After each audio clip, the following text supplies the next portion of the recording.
what's going on? Consciouztv, your favorite breakdown commentator, CTV. Welcome to another riveting episode of the Consciouztv platform. This is your weekly recap of Love Island USA Season 8, Episode 6 through 13 today. Before we get into it, you guys already know what I need y'all to do. Go ahead and run those likes all the way up. Throwing up the video not only helps with YouTube's algorithm, but more importantly, it triggers up YouTube's notification system. So when you are thumbing up the video, you are literally knocking on the digital door of another conscious crew member and telling them to get their black asses into the sanctuary.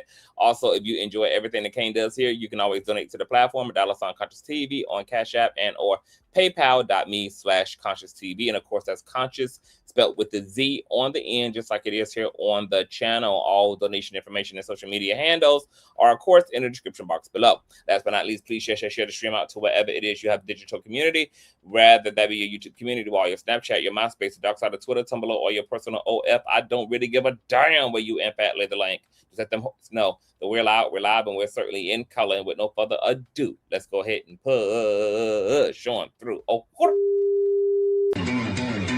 I know a place where you can recharge your soul. Baby, that's Consciouztv. And in the midst of brokenness, he gon' see your asshole. Baby, that's Consciouztv. You gon' heal, you gon' laugh and catch a little shade. Ooh, girl. Y'all know he be slaying, y'all better stop playing. Come hear what he's saying. Ladies and gentlemen.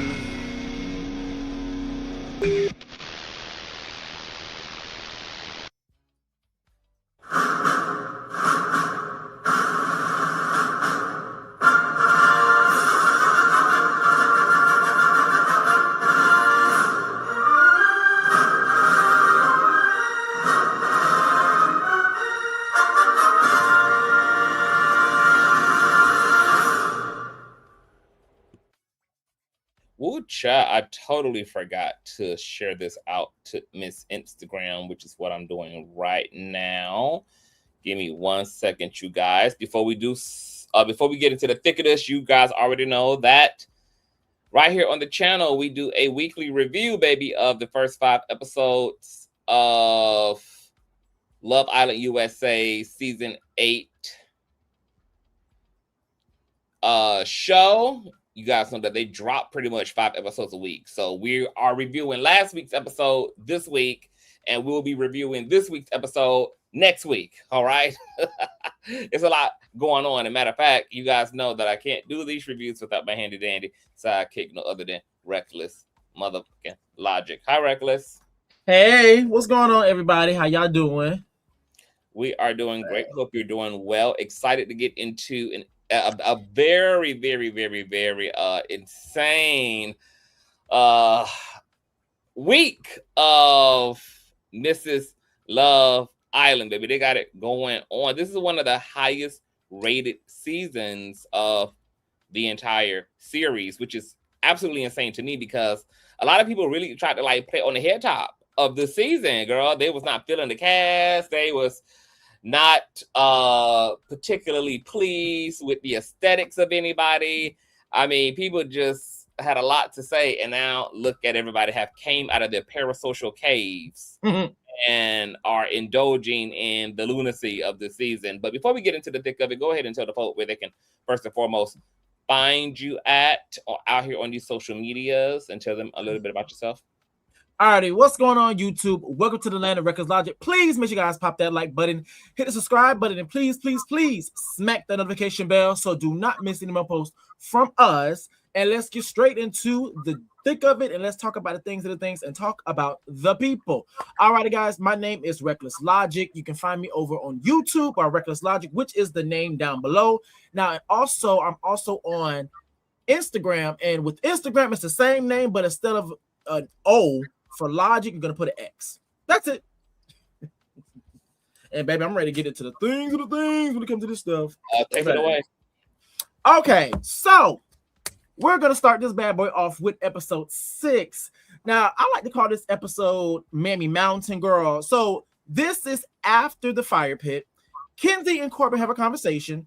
Kenzie lets it be known that she was going to choose Corbin when she had to choose between Sean and Corbin. Even though Corbin chose Kenzie, she also let it be known that she was going to choose Corbin anyway. So Trinity and Bryce also have a conversation. They're both sad, but they're both relieved. They're sad because Sean had to leave, but Bryce are relieved. They're both relieved because they feel like they both made the best decision. Casey and Anaya, they also have a conversation after the fire pit. They're both happy. They feel like they're both in a good space. Now, all the couples in going to bed. Now, the thing I noticed about this specific part is that the homosexual activity of the two butch lesbians, Zach and Bryce, in their homoerotic relationship. So the next morning, of course, everybody's going to make breakfast. And with Corbin, he decides he wants to make a heart-shaped pancakes for Kenzie. Gabriel and Beatrice have a conversation. Bea doesn't want to lose herself within the connection, and she does not want to get effed over. Sincere and Anaya have a conversation. They both are feeling good. Beatrice, Trinity, and Kenzie also have a conversation.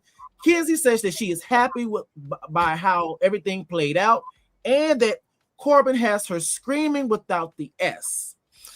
Corbin and Kenzie also have a conversation eventually. And within this conversation, they're talking about their fantasies, talking about 69ing, the temptation. And I'll be honest, once again, it's showing that Corbin seems to be a red flag, Mr. Redbone for red flag. Now, within this episode, there's a challenge, and the challenge is called Slumber Party. Now, within this challenge, the couples are going to be blindfolded, and the purpose of it is to touch and feel. As the other person's partner is touching and feeling on every contestant of the opposite gender, they have to figure out who's who, what's what, and which one is yours. They're also going to have paint, so once everybody takes the blindfold off, they can see who was touching on who the most, the least, or whatever. I'm gonna be honest, Mel ate down. Now I do understand for some people it may be problematic because she was going between Sincere and Corbin, but I feel like for the show and its purposes, it kind of added some spice to it. Because I'm gonna be honest with you, a little bit when it came down to this challenge, I kind of got a little bored, to be honest with you, until Mel did that. It was tea to me. And then in the middle of the challenge, bombshells arrive and they also participate. So we have Soul, she's 24 years old. You have Jen Terry, which is 23 years old, and then you have Caleb, 21. And that is the summary for episode 6, aka Mammy Mountain. Episode 6. So Corbin picking Kenzie because she's quote unquote his type. His type meaning easy, bimbo-ish, oh my gosh, gullible, desperate, pick me. Of course, the brainless sheep is the narc, aka predator's type. And Kenzie just went on ahead and said, girl, fuck that cowboy that she been praying on all season. She got her a passport, red pill douchebag, baby, and she was here for it. I am tolerant. Now, up to this point, I have not had particularly like a fave islander or particularly a fave couple, but I officially have a fave islander. Before I give my islander away, do you have a fave islander? And if so, who is it? I like Melody. She's an emotional crash out.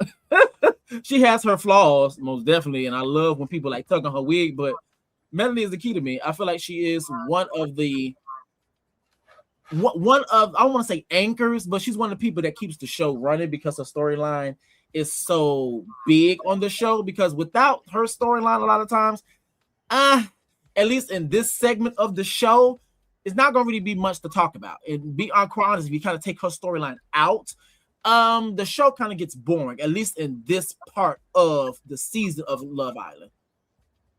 But yeah, I like Melanie. Oh, Trinity. Trinity is the key to me. Trinity is the key because I feel like when she speaks from the hearts of the American people, the people that's watching, the audience, but obviously she doesn't have access to us, so she doesn't know that what we think or how we feel to be true, but it seems like she does speak for a lot of people whenever they watch the show. So I would say Trinity and Melody. Trinity is my fave islander. I love her so much. I already knew she was going to be. I already had a bias toward her because her and my cousin have the same name. So I was like, oh yeah, I'm gonna like her, and she has not disappointed. I love her personality. I think she is so adorable. I think she's one of the most sincere Islanders there, and she's a total sweetheart, and she's so pretty. I just love that for her. I loved her in this episode filing Zach's nails. I love that Zach appreciated such affection. It was given like speaking each other's love language on Love Island. Zach, her man, her baby. Trinity? Yeah. Not Zach. Bryce. Bryce. Yeah. I love her filing Bryce's nails and them just like having that little really cutesy moment. I didn't realize until I saw it how much I have not seen that type of affection on any reality show. We used to seeing hunching and swapping, but just seeing like filing each other toenails down to the nub. It's like, oh, that is so cute. Yeah. What stood out to me about Casey and Anaya's sit down is after he kissed all over her and they hugged, after their little chit chat, he acknowledged that he'd been getting carried away with the touchy, and Anaya said that he's doing so much better, which means that at some point they had a combo where she seemingly expressed some dis-ease with how physical he prefers to be with her. We know later on in the season he kind of comes out and says, girl, that he need that, he gotta have that, he's a very touchy person, and that is a part of some people's love language is touch. Hug, kissing, cuddling, all of that kind of stuff, being slapped on the ass. And he remedied by slowing down. Now there's a reason why that stood out to me. It'll all come out as the episodes play out that we're going to review. Kenzie and Corbin, girl, the conversation was so predictable. Of course, it started off hot and heavy and actual. They talking about 69s and handcuffs and BDSM and BBL. It's exactly why he picked her ass. As I said, her telling him that him massaging her ass all night had her restless and willing to give up her Christian roots to risk it all once again for a man she's only known for an afternoon. Like, Kenzie definitely is the girl who experiences love and lust all at first sight. The bed challenge. Corbin looked like he did not want to kiss Anaya, and Anaya did not dare to kiss any of the boys. Do you have any thoughts on why Anaya did not spice up the challenge more when even the host was like, have some fun with this. Don't be stiff. Give yourself permissions to enjoy it, and she still played it so safe. But that look on Corbin's face when she was in his lap, and he was like, "Oh God, I hope she." Girl, I gotta kiss her. It was given like I don't want to kiss her. But what do you think about that? She probably could have. I think I've learned about Anaya. She thinks a lot in her head, and that can be a blessing and a curse. Like, she be in her head thinking. So only God knows what she was thinking. She probably was thinking like, I don't want to upset KC or put herself in a situation because I might like what's going on. Now, that still is up for debate whether or not they have a good thing going. That depends upon the person that you be debating, and we're gonna be debating it later on. Yes, but the thing is that I think probably she could have been in her head like, one, I know I'm on this show. I probably don't want to look a certain way, which is another reason why I probably don't want to just open my legs up for X, Y, and Z or be too physical on camera, even though that's kind of like the show. And then on top of that, she's probably like, I don't want to kind of risk ruining a good thing right now. So I feel like she probably was in her head. More than likely, only God knows for right now. Wait to get episodes air more. That's what I was thinking. Everything happening around Anaya is just intriguing me about what the hell is really her true tea and what the hell is really going on in that damn villa. There have already been conversations around whether Anaya has desirability amongst any of the other boys because we're not seeing her seemingly sought after. We're not seeing anybody in their confessions saying that they secretly are housing feelings for her. But we did get to learn on the after show that Sean, the cop, actually was really interested in Anaya. Now, what he did not clear up is whether he actually acted upon it, because we know that she's in a very strong situationship with KC. So I don't know whether Sean just kind of kept his distance out of respect, because this cast is being they are. I'm not gonna say they're being criticized, but it's very notable, even to the bombshells who are coming in, that like everybody's very clicked up. Like they're like it seems like everybody kind of has really laid into their stuff already. So I'm curious to know whether we're not seeing nobody express interest in Anaya as a result of the edit from the producers' part, who are carving out these storylines and showing us what the hell they want us to see and not want us to see, or rather she just ain't really getting no real play like that. What do you think about Anaya? I think initially, because she also ain't acting like she getting no play. I think the thing is that when she had more options, I would say with Sean, it probably wasn't as bad. But I think once Sean is gone, like he's actually out the villa at this point, she probably I feel like she has attraction to other people, but the other people don't have attraction to her. Yeah, so I think at this point, as of right now, which is going to be a later conversation for the next review that we do, that's going to be a very key element when it comes down to the situation between her and KC. And I think that's where I think that also plays a part to why Anaya's nervous system starts to get crazy when she has to think about he think about exploring all the other stuff, and her heart gets to going, because like she realized that at least in this point in time, especially that Sean is gone, that from what we know, that's mutually interested in Anaya, she really doesn't have anybody, and potentially she could be single, vulnerable, and dumped off the island before another bombshell even comes in. So you would give her the opportunity. So Anaya, I think both. Anaya, the saxophones are getting louder, sister. Yeah. Melanie back and forth with Corbin and Sincere was absolutely outlandish and preposterous, and I love that for a TV moment. But I completely understand why it caused Sincere to fucking spiral into a Captain Marvel girl. Because who child did she have to give us a TV moment at the expense of his ego? Yes, she did. Well, I was cackling because it was really giving femme fatale, and I have a bias toward women. I love when women act like men toward men and give men their own energy back, because it's just always fascinating watching people who dish it not be able to take it. Oh, don't worry, he about to take her through that.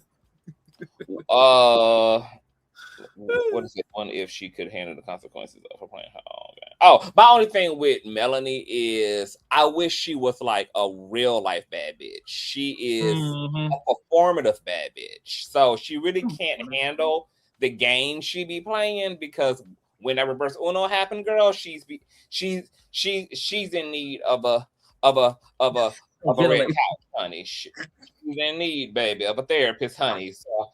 And if she was like all the way with it, if this was some real authentic bad bitch, baby, Melanie would be hell. Melanie would be real life hell, and I would love that for her.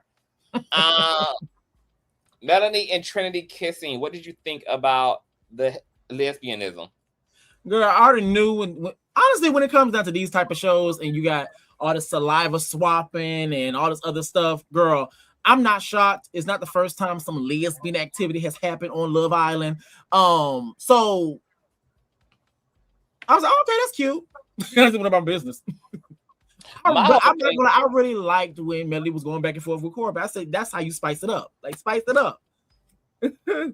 I want to get into Zach and Bryce a little bit later, but since we're on the lesbian point, I'm like, would it be is it a double standard for there to be all these think pieces across thread about Bryce and Zach's bromance, when, to your point, I mean, the girls are known for being just as homoerotic and being just as like touchy-feely and kissy-facey and hardcore butch lesbians with each other. So it's like, if we ain't gonna give the girls that smoke when they bust out of their scenes, I mean, we already knew that, girl. We already know that. I mean, we know, but I'm still calling it out because it's a bias and it's a double standard, and I need us to understand that. Like, if we ain't having conversations like that about one sex, then we need to dead it about the other sex. If we're going to do the think pieces and the deep dives on when men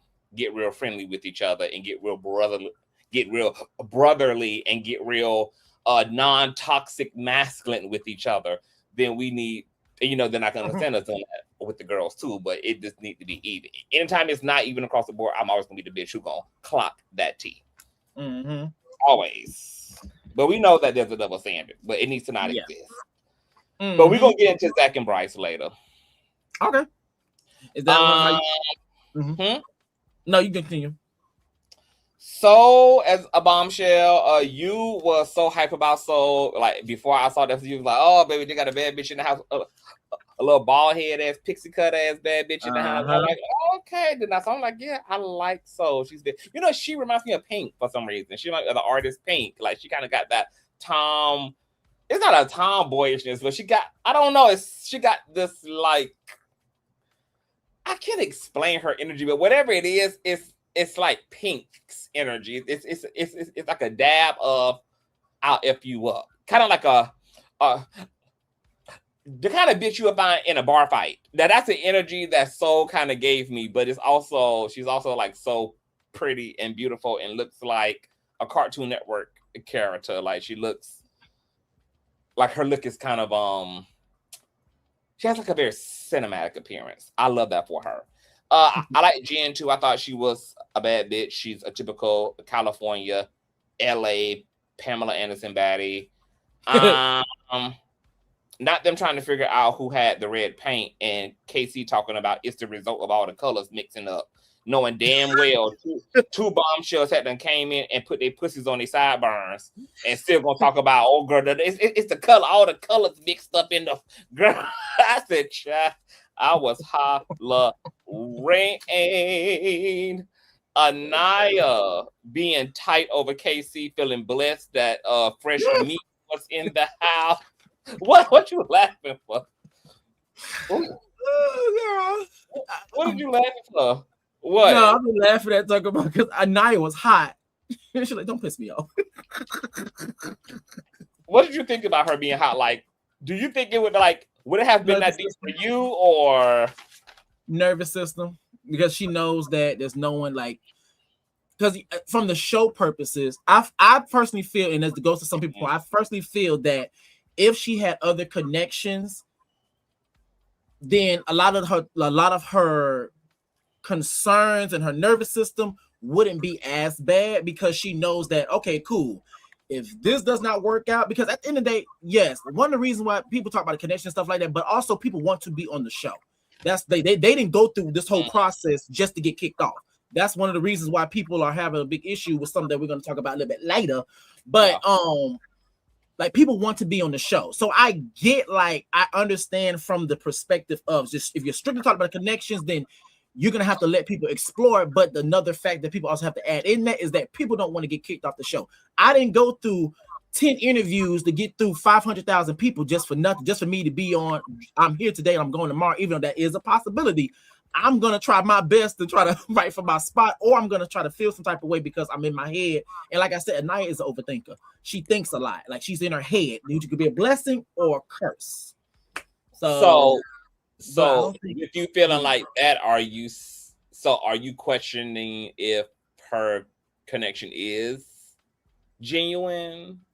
I feel like she likes KC, but I think, okay, so I'm going to put it on the floor right now.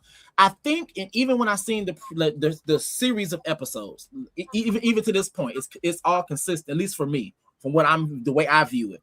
I think the thing when it comes down to KC and Anaya, I feel like she really likes him or getting to know him, or really starting to really like him. But what I think was holding her back is that, one, she's in her head. Two, you're on a show where it is a competition where there has been castmates to where there's a possibility you can get to the finals and you don't know this whole time that this person just with you just to get to the end.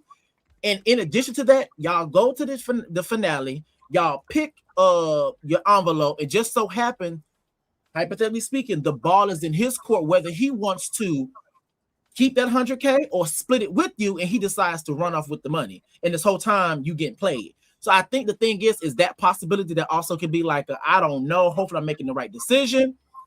Also, in addition to is the fact that I believe when it comes down to a night, I think what happens is they'll have a challenge and somebody will say something or something will happen. Once again, she has no other connections. Her nervous system starts to go crazy, like, oh my God, I don't know, this is my life. She goes start, and then she starts thinking. They have a conversation, they clear it up. She feels at ease. Then what happens is the next challenge or something to happen within the challenge. Typically, the boys will say something.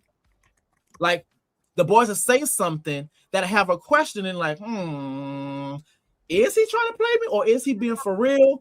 And I think that also plays a big part is because at that point, now we're going based upon interpretation. Now I understand people talking about like, oh, when it comes out to Naya, she should talk to KC, which I do agree. I think that will eliminate a lot of things.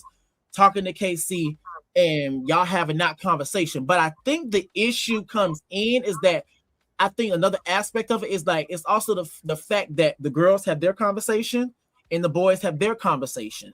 Anaya probably, well, I'm not gonna say probably because she said it in the recent episode, is that what happens is that Anaya probably feels like I don't want to be this thing to where when we have a conversation, he's telling me one thing, but he's telling the boys probably something else. And that's why whenever we get into the challenges, they keep saying something that I'm not really receiving on his end, or I'm not really picking up fully.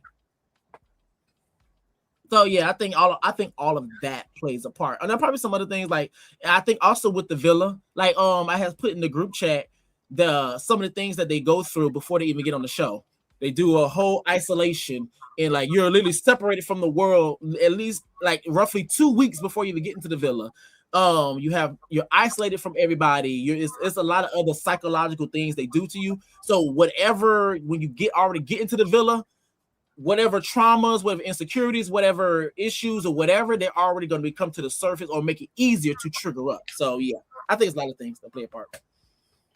But yeah, so I want to explore a night a little bit. Tremel, if you want to come up, you are more than welcome to. I would love to hear your thoughts on Love Island. I had no idea that you were caught up in the parasocial asylum that the rest of us are with Love Season. I'm really intrigued and fascinated by what is truly going on with Anaya. It's been conversations around if she has a light skin preference. It's been a conversation around if Anaya is not being sought after because there is a mulatto exotical preference in the house. Mm-hmm. I wonder what would happen if they were to bring in more black men because Casey is the only black man there. It's hard to read what the situation is with Anaya. To your point, I do think Anaya likes Casey, but Casey is clearly to me not like her first choice, which is ironic because she's going through it with him, like with the whole first choice thing. Mm-hmm. And I think she does preference more light-skinned men. Yeah. And I think that because she's not being sought after, on top of her having a complexity when it comes to skin color, I think this makes her very fragile. Yeah. Like even with Soul coming in, let me see, like one of the first things like that she said after the fucking challenge was, should I be afraid? Should I be afraid? Mm-hmm. Like, and then she went and I'm looking at my notes here. I can see you wouldn't be so tired.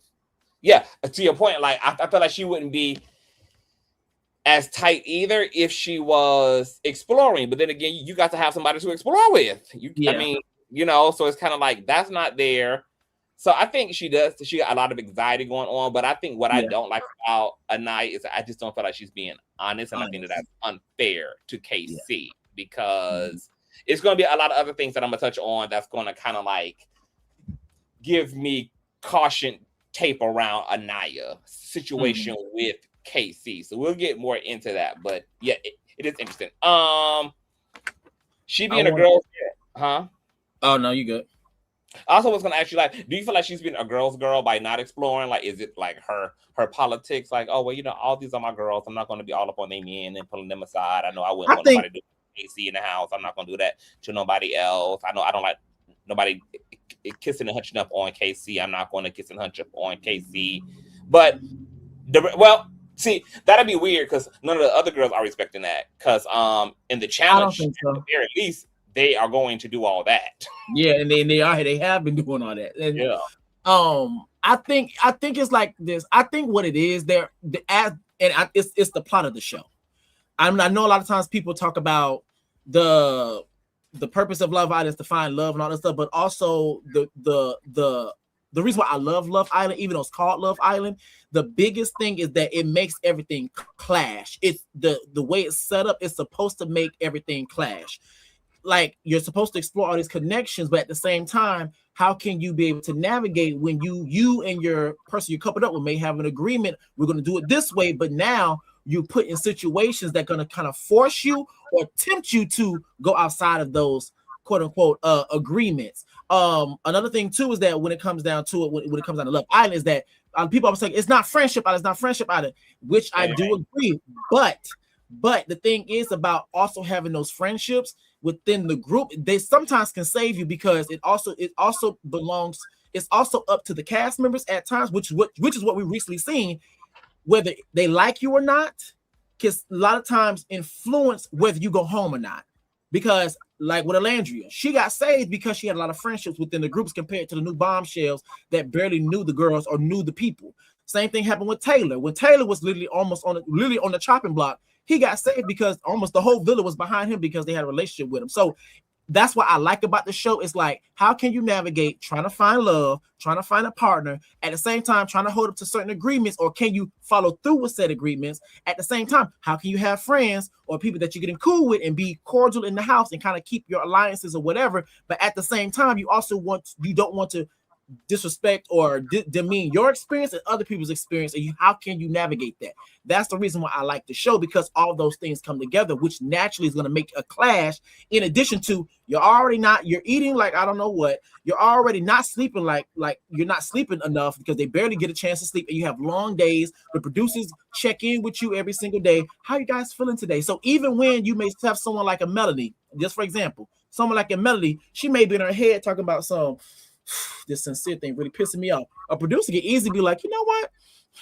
It looks like Melody's kind of thinking about the sincere thing, and also at the same time look like she's having a good day. But you know what? I'm gonna make her go into an uproar. Melody, come here. How do you feel about the sincere thing today? And then she just goes on rant. So I think it's all of those factors. I think for me, I try to look at everything and not just strictly what's on the show. I also try to remember that this also is a show. So yeah, I think it's a lot of things that play a part. It was something you said that I was going to elaborate on. Oh, the whole, because me and you've been discussing that, the whole like where's the balance between friendship and Love Island.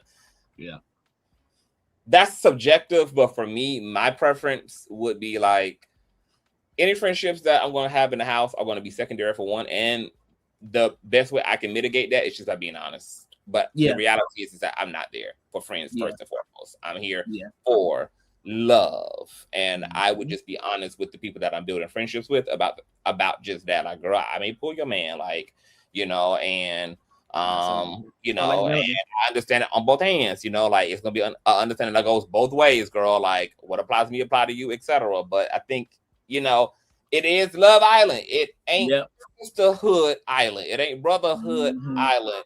And I said this in the last review, I'll say it in this review.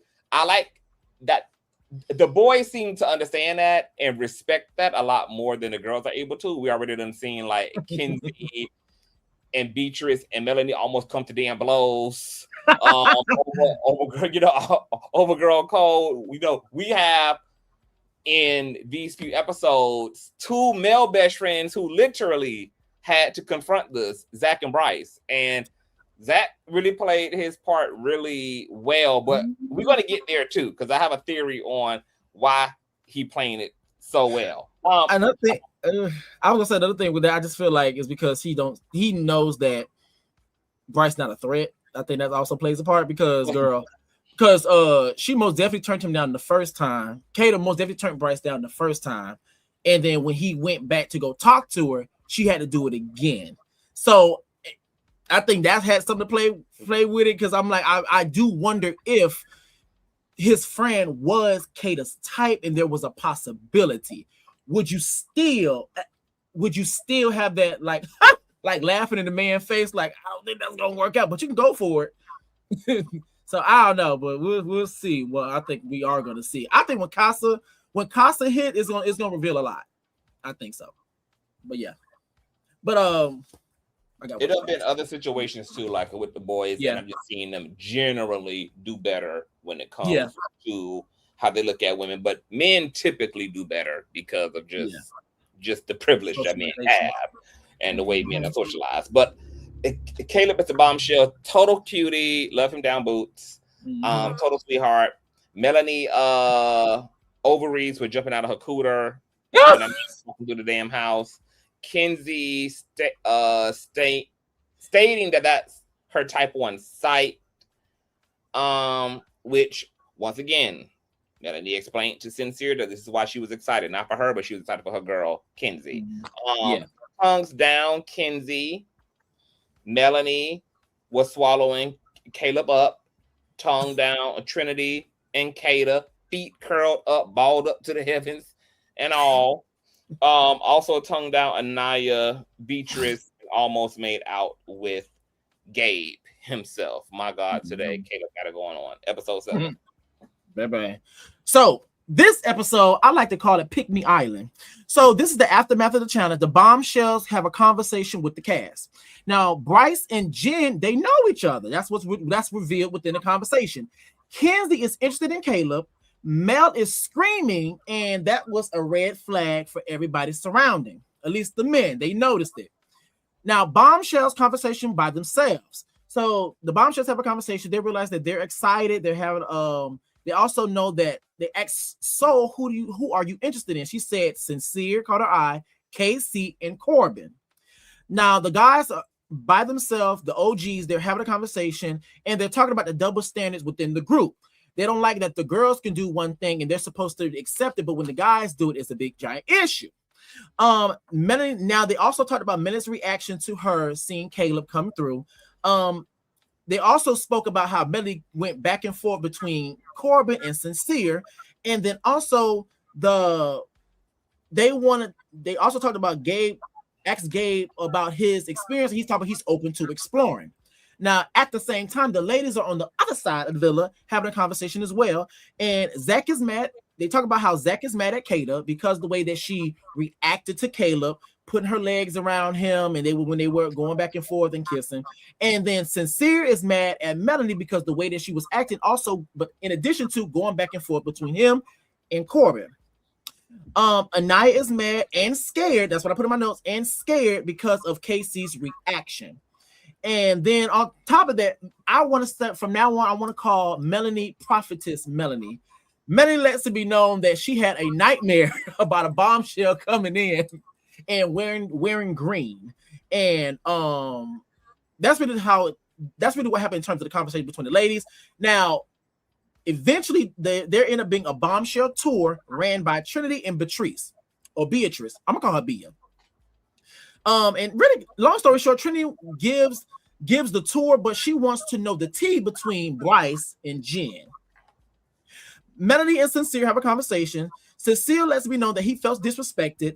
Melanie apologized, and then Melanie also tried to tell that hot ass lie, talk about she did not know it was Corbin. Like, And that goes to your point, Conscious. Like, Mm-hmm.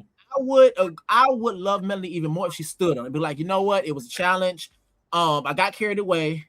I knew X, Y, and Z. Like it would be much easier to defend Melody, also appreciate Melody if she just stand on it. And that's really, and also take it, like you said. They also spoke about how Melanie was excited, but she did clear it up and say that she was not excited for Kelly because he's not even her type. She was excited for Kinsey because Kinsey said she always wanted this type of man to come in, and then they have a bombshell literally for her. And then nothing that stuck out to me is when Sincere was like, when Melanie was apologizing, he was like, "Don't say sorry if you're not sorry." When he said that, in my head, I already said, "Baby, he finna take her through there. Baby, he finna get his get back." So Anaya and Casey have a conversation. Anaya is irritated. Casey comforts, and I'm gonna say comforts Anaya. Casey's they talk about Casey's reaction in his faces. Casey lets me know that when that he is interested in Soul, he's willing to explore, but I feel like when it comes down to it, he does kind of try to play it down because he wants to make Anaya feel better. And then Casey apologized. Zach and Kata have a conversation. Zach is irritated, and Kata apologized for the way that she made him feel and what she did. Now everybody's going to bed. Sincere is talking about how Mela's in trouble. And then the next morning, Melanie said, now Melanie is still sticking to this whole thing about she did not know. Girl, you did know, but we're going to go with it, girl. Melanie did not know, and Sincere is not going to keep putting up with the disrespect. Caleb and Beatrice have a conversation. They have a conversation, getting to know each other, and find out that Caleb had learned German, and Beatrice speaks on her connection with Gabriel. Gabriel and Soul are having a conversation. They go to Soul Ties. Gabriel swaps, really wants to take her lips off her face, and Soul ended up hating it because she can smell the hormones or the pheromones off of him, aka she tastes everybody that he done slept with or kissed. Bryce and Trinity are also having a conversation, and they talk about Mel's kiss situation, and Trinity wants to know how Bryce knows Jen. And I thought it was very interesting. Two things. I thought it was very interesting because when it comes down to Trinity, and I'm gonna say a lot of people within the group, they always have this thing of when they do something, it may, if you don't pay attention to it, it may come off like they're doing the thing that they're doing. I.e., when Trinity was giving that tour, it would come off like Bryce said, "Oh, do you see how Trinity is? She's just giving this tour. She's not intimidating, nothing like that." But what he didn't know, that other reason why she was also giving that tour, because she want to know, yeah, so how do y'all know each other? That's the thing that stuck out to me. Another thing, too, when it comes down to Bryce is, along with Zach, they're very much concerned with a lot of the other couples, and they're very much keeping an eye out for all the other couples. And we're going to talk about that, I'm pretty sure, in the next review. Sincere and Anaya have a conversation. They both feel disrespected. Sincere, when it comes down to KC, he lets it be known that Soul looks just like his ex, and that's what he told told Anaya. Casey and Melody are having a conversation. Mel is still trying to push this lie of, girl, I did not know that was Corbin, even though Corbin is built like this, and Sincere is built like this, girl. But Casey calls out like, girl, I love you and all, but girl, you knew who it was. Just stand on it. Zach and Kata have a conversation. Zach closed off. Zach has concerns because he felt like he closed off too quickly, and he has his concerns. Kata is annoyed. Kata's gonna exploit Caleb. So Zach and Jen have a conversation. Kata is pissed, and they talk about having one direction in Taylor Swift, and being interested in Taylor Swift. And be completely honest, only God knows if Zach actually likes those things. He probably just said those things just to relate to Jen. At the same time, as Kata is pissed, because remember, she's a tit for tat girl, she takes Taylor for a conversation, and they go to Soul Ties. Sincere and Soul have a conversation. Now they're getting to know each other. They end up kissing, and the connection, because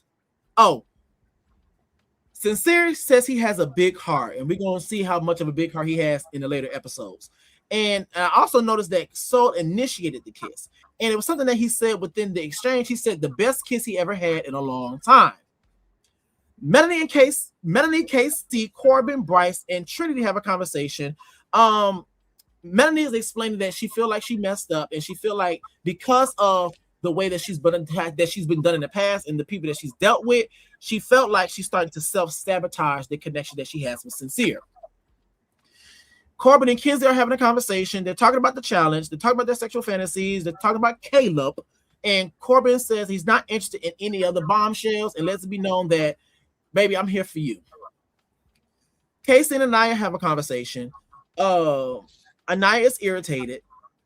They talk about the information that Sincere brought to, and this is another case where I keep talking about where things be brought to Anaya, and it kind of puts her back uneasy.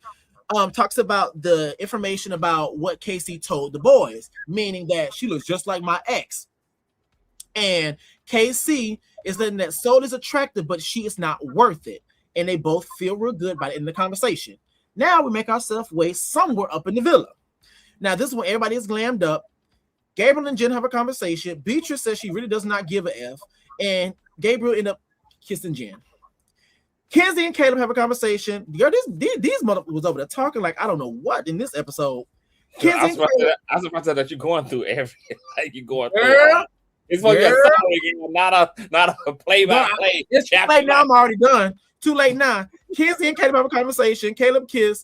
They both kiss. Kenzie has a concern because she quote unquote. Oh, this is what I want to talk about, and this is the other reason I kind of want to go through it. Kenzie had told this bold-faced lie, talk about she has a concern because she's dating younger. Girl, she makes it seem like she's 40 and he's like 27 or like 40 and like 19 or something. Girl, bye. And then Soul and Sincere also have a conversation. They kissed again. Melanie walks in and he says something about when he first pulled Soul for a conversation, he said, "Oh, I feel better now." And the last thing I have on here, Melanie and Sincere have a conversation, and Sincere confessed to the kiss, and Melanie is sad, girl. And before we get, because the first thing I really want to talk about is how Kenzie told that bold-faced lie, talk about because Caleb is younger and all these other things. When girl, Corbin is young too, girl. Like, what you mean? But I'm gonna let you continue. You good? I mean, this is a girl who got 20/30 vision, girl. What we can see at 20, she can see at 30. My God, today. Girl. Anaya asking the girls if she should be scared because of Nick's reaction to the bombshell.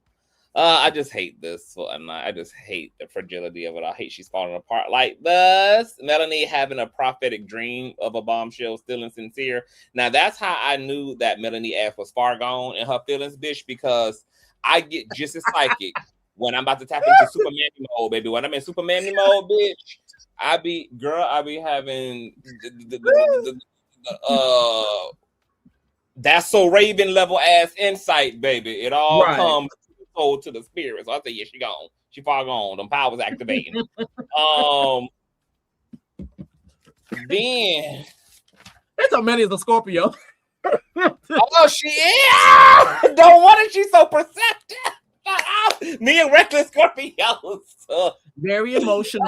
Very emotional. That's why I'm clocking the hell out of her. I know that. I know that landscape, but I know that. They're very emotional, and that stinger just get the stinging. I did not know that. Did you know that? Did you know Melanie was a Scorpio? I wonder who was a Scorpio on the season.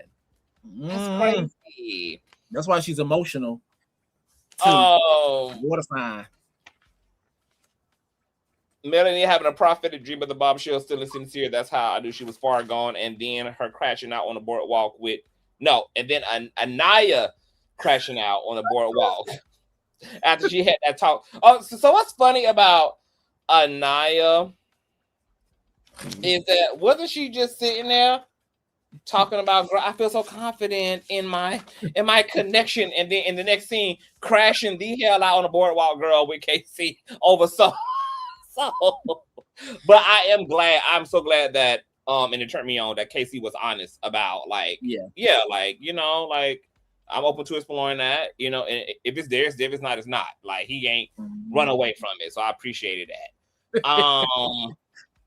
And this goes back to that question I have about Anaya and her complexity, because it's interesting that Soul is a lighter skinned woman, and I wonder if this is what's adding exacerbation to Anaya's situation. I'm curious to know what type of trauma, if any, Anaya has around light skinnedness. I don't know whether she was raised in a purely white space. You know, Probably. She had a very successful dad in the NBA. She probably had a very, you know, very high end, you know, like private school type of upbringing with a lot. And she was around a lot of whites. Maybe she has some of that unconscious complexity within her, but I just can't help but think about that. Yeah, I think that's also playing, because I heard someone say that. I was like, you know, that probably does play a part, because she probably, this was another creator said, girl, we ain't gonna shout them out, girl. I don't remember their name, too. I know you don't like that. They said that it's probably a thing of she's probably used to dudes that she likes, probably going for those type of girls and kind of leaving her in the dust, and she probably have like a trauma response, like, okay, I just seen this play out before, like let me brace myself, let me just get ready. So that was someone had said, but I don't know. I guess time will tell. Casa will tell. Kata got Zach bent over a kiss with Caleb. That is, do you feel like the girls are doing too much? Like, do you feel like to the boys, like the guys collectively feeling like it's a double standard when it comes to the girls? Like, do you feel like it's a double standard? At times I do feel like it's a double standard. I think that when it comes down to, because when Corbin first got there, they was pulling, like when Corbin got there, so everybody is Scorpio too. So is the Scorpio too. Is that like, oh wow, I like Soul too. But the thing is, like when Corbin got there, they always pulling him for chest. They was turning him every which way but loose, trying to have conversations. And from what we've seen, the guys really they were nervous, but it didn't seem to have the same. Well, I don't know, because they both was kind of, they all was kind of sweating a little bit, because remember they was all in their little fire pit, like I don't know, like Sincere was over there about to have a heart attack, girl. Especially when Corbin came in, like that was sweating. I think they have his time. But they be like sweating in like a sports competitive kind of sweat, not in a like my self-esteem is plummeting to the earth, girl. Yeah, I'll say like I'm becoming unhinged. I say it like that. I'll say more like that. I'm gonna go back and watch it, because I think sometimes too, if you fall for the editing of the show, you won't realize that both parties do the same thing. And I'm just gonna give this little example. I'm gonna be quiet. Is that when people were talking about how when Soul and Sincere were together and Melody was feeling some type of way, I was like, it was easy to fall into that narrative. But the thing is that they both do it. Like they both probably feel a certain type of way to see, like, okay, this is the person that I'm liking, but I gotta stomach that they're with this other person all hugged up, kissing and going to soul ties or going elsewhere. They kind of do it to each other, but it's just because we knew Melanie first and she's more vocal, people tend to sympathize with her more. And because of the way that Sincere went about it too. So yeah, let me be quiet. You go. Zach's waking up saying he feel like he's in a relationship already and it's stressing him out. I want y'all to put a pin in that, because we're going to be revisiting that later in a few episodes from now, because see, it's been a soft launch when it comes to Zach and where Zach really is with Kata, but this is a part of that soft launch and those Easter eggs. So we're going to just keep that in y'all head, y'all. Zach waking up saying he feel like he's already in a relationship and it's stressing him out. So that's not a good thing that he feels this way, okay? Soul saying that she could taste the fallen angels and principalities of Gabe's tongue had me hollering, girl, that she was tasting all of the souls of the damn. Baby, come on. I said, girl, what? And then to mess around and you couldn't taste all of hell inside of Sincere, though? My God, today. Gabe seems to be doing a lot better in terms of how he journeying and navigating in his situations than Sincere is, but that was freaking hilarious. Anaya being told by Sincere that Soul looks like Casey's ex, then her spiraling and him swearing her to secrecy only for Anaya ass to bust out and tell Casey that Sincere delivered that message overnight, girl. Okay. My thing is, you're on the show. You don't think that let's just say she don't tell him. You don't think like that may come out if they do movie nights or if it makes the show. I understand a lot of things don't make the show, but it's possible it can still come out. Like, I wonder why he just swore her to secrecy. I mean, like, why not? I mean, just give her the information. Yeah. Yeah, like we were talking with KC and he said that Soul looks like his ex-girlfriend just with shorter hair. My thing is like what I'll do, because I don't like being in that position. I always try to encourage the person that should be saying it. I always try to encourage them to say it. Like, yo, I know you like Anaya, and I think that's probably some really important information that you might want to let her know, because it might come up, it might not. You already know how this house can be, and plus you done told, and because I probably would have pulled Casey to the side, like, you already know this is the villa. Everybody talk. We got nothing but to do talk. So it would probably be best that you probably, because I think it goes back to that. I think that's what's one of their issues is that it's always coming, like Casey doesn't always get the opportunity to say it from him. Like the information come from him initially. It's always coming from somebody else. And also in addition to that, it's also coming based upon someone else's interpretation. And it also gets filtered through Anaya's perception. So by the time they have a conversation, it's really hard for them at times. It's muddied up already. It's already muddied up. And I think that what really would help them is that things have to come from like certain information. So the question becomes, what was Sincere trying to accomplish? Is he trying to make her more paranoid? Are you trying to fix the situation? Like, what's the agenda here? Right. Because you was on girl code then. Was T. Mm-hmm.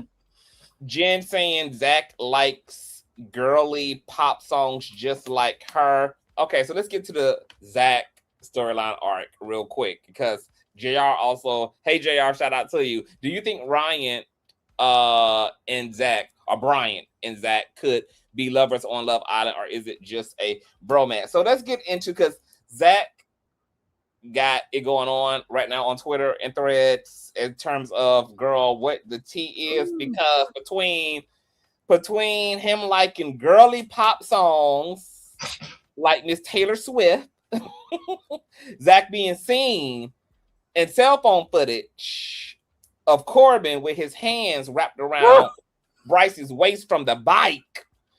From the where? From the bike. Then that interesting little pose he had Bryce in when he was stretching him out, girl. And then to put the final frosting on top of the cupcake, girl, the infamous girth test where he looked into Bryce's pants, girl, to give him the okay that his meat was meating.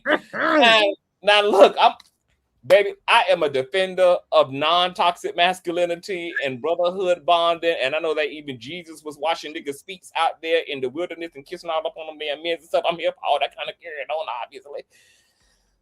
But baby, even Zach, for a person like me who was very open-minded about the ways in which men can bond, is starting to challenge, girl, he's even starting to blur my definitive lines of brohood. I want to say it's brohood, but Zach is making it hard to just say that it's brohood. And then I don't want to get into it now, but we might as well just skip to it too. I gotta add this in there.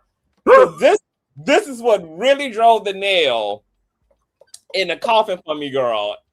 Because it's just like all the circumstantial evidence came to a boil when he was sitting down talking to Bryce and basically trying to persuade Bryce into believing that Trinity ain't really feeling him like that. So I'm like, oh girl, it's giving isolation. It's giving, girl, it's Zach. What you got going on? What you got going on, Miss Lady? Actually, it's both of them.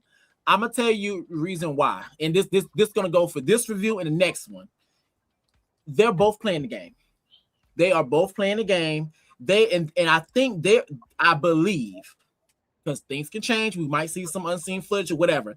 I believe because it was something that Bryce and Zach, at this point I forgot which episode, they both said. They were talking about who are the strongest couples. All the strongest couples are gonna be Kata and Zach, Bryce and Trinity, and KC and Anaya. And I thought was very interesting is because a lot of times when you start to see the episodes, the planting of the seeds between Bryce and Trinity, like him talking to Bryce, talking about something, I don't think she's really into you like that. And then when it comes down to KC, and then when it comes down to KC and Anaya, they're like, oh, you know, I think he's not really into you like that. Like he's doing that stuff. So I think that for me, because I'm also looking at it as a show, this is a competitive show. I believe that Zach and Bryce are playing the game. I think that's where it's like, not saying that certain things don't have its deficiencies or like discrepancies, and like, let me look at this couple. I see there might be a little insecurity or a little issue there, so let me just exploit that. Girl, that's what that or Zach knows something we don't. Because to your point, we don't see everything. This is just an hour-long edit. Yeah, you know, just like we didn't know that Sean was feeling Anaya. So it's kind of like, well, how much are we seeing and not seeing? Obviously, the producers are the ones who are really playing the game. They're the one carving out storylines, and they're the ones who got a whole agenda. So it'd be like, you know, like what are the secret conversations in the corner around what's going on here? And are the boys saying a lot more things about the girls than what is even being shown on the cameras? And that's the reason why I'm not too rah when it comes to Anaya, because I probably would feel the same way. The thing with Anaya, she's not fully stepping, like she's not fully standing in it. Standing in like, this is how I'm feeling. This seems like you guys are having a certain conversations, and it seems like certain things I'm not being told, and I don't want to feel like I'm going to get played. And also, in addition to, I don't have nobody else in here, so yeah, I do feel a certain type of way when you go to explore and all the other stuff, because I might be on the chopping block and going sit, like get sent home. And so I think that's really the biggest thing. That's why I haven't, at least not now, I haven't really confirmed my stuff when it comes to Anaya, because I would think that, like, you know, this is a competition. You don't know who you're dealing with, and I don't know if. Now, I do believe that Casey is a good dude. At least right now, for what I see. And I believe that he's genuinely into Anaya. Yes, and so I think even that's with what you just said, I still have a problem with Anaya in that way, because it's not his responsibility to keep her on the show. Yeah, if he needs to move around, he needs to move around. If he ends up falling for somebody else, he should have the right to do that. Because I want to be clear. I want to be clear on what I'm saying. I'm not saying this is a responsibility to keep her around. I'm just saying that I probably wouldn't be. But that right there goes to show that, go back to what I'm saying. She's not fully standing in it. It's not his responsibility to keep her around. But what I am saying is that it's her trying to figure out, are you really fucking, like, are you really messing with me, or are you really into me? Like, are you using me for something else? Here's the fundamental issue with that question when you're only a few weeks into dating, is that you have no way to know that at this point. And the situation is too convoluted for you to be given anything that is going to feel definitive to you. That's why even when she gets black and white responses from him, she still ends up turning around not being satisfied, because it like, when it comes to deciding if somebody's really into you, the only real thing that's going to prove that is just time. It's just time. And I know that our egos make us rush to try to get some objectives, you know, so that we don't have to be vulnerable. We don't have to be afraid, because nobody likes to feel that way.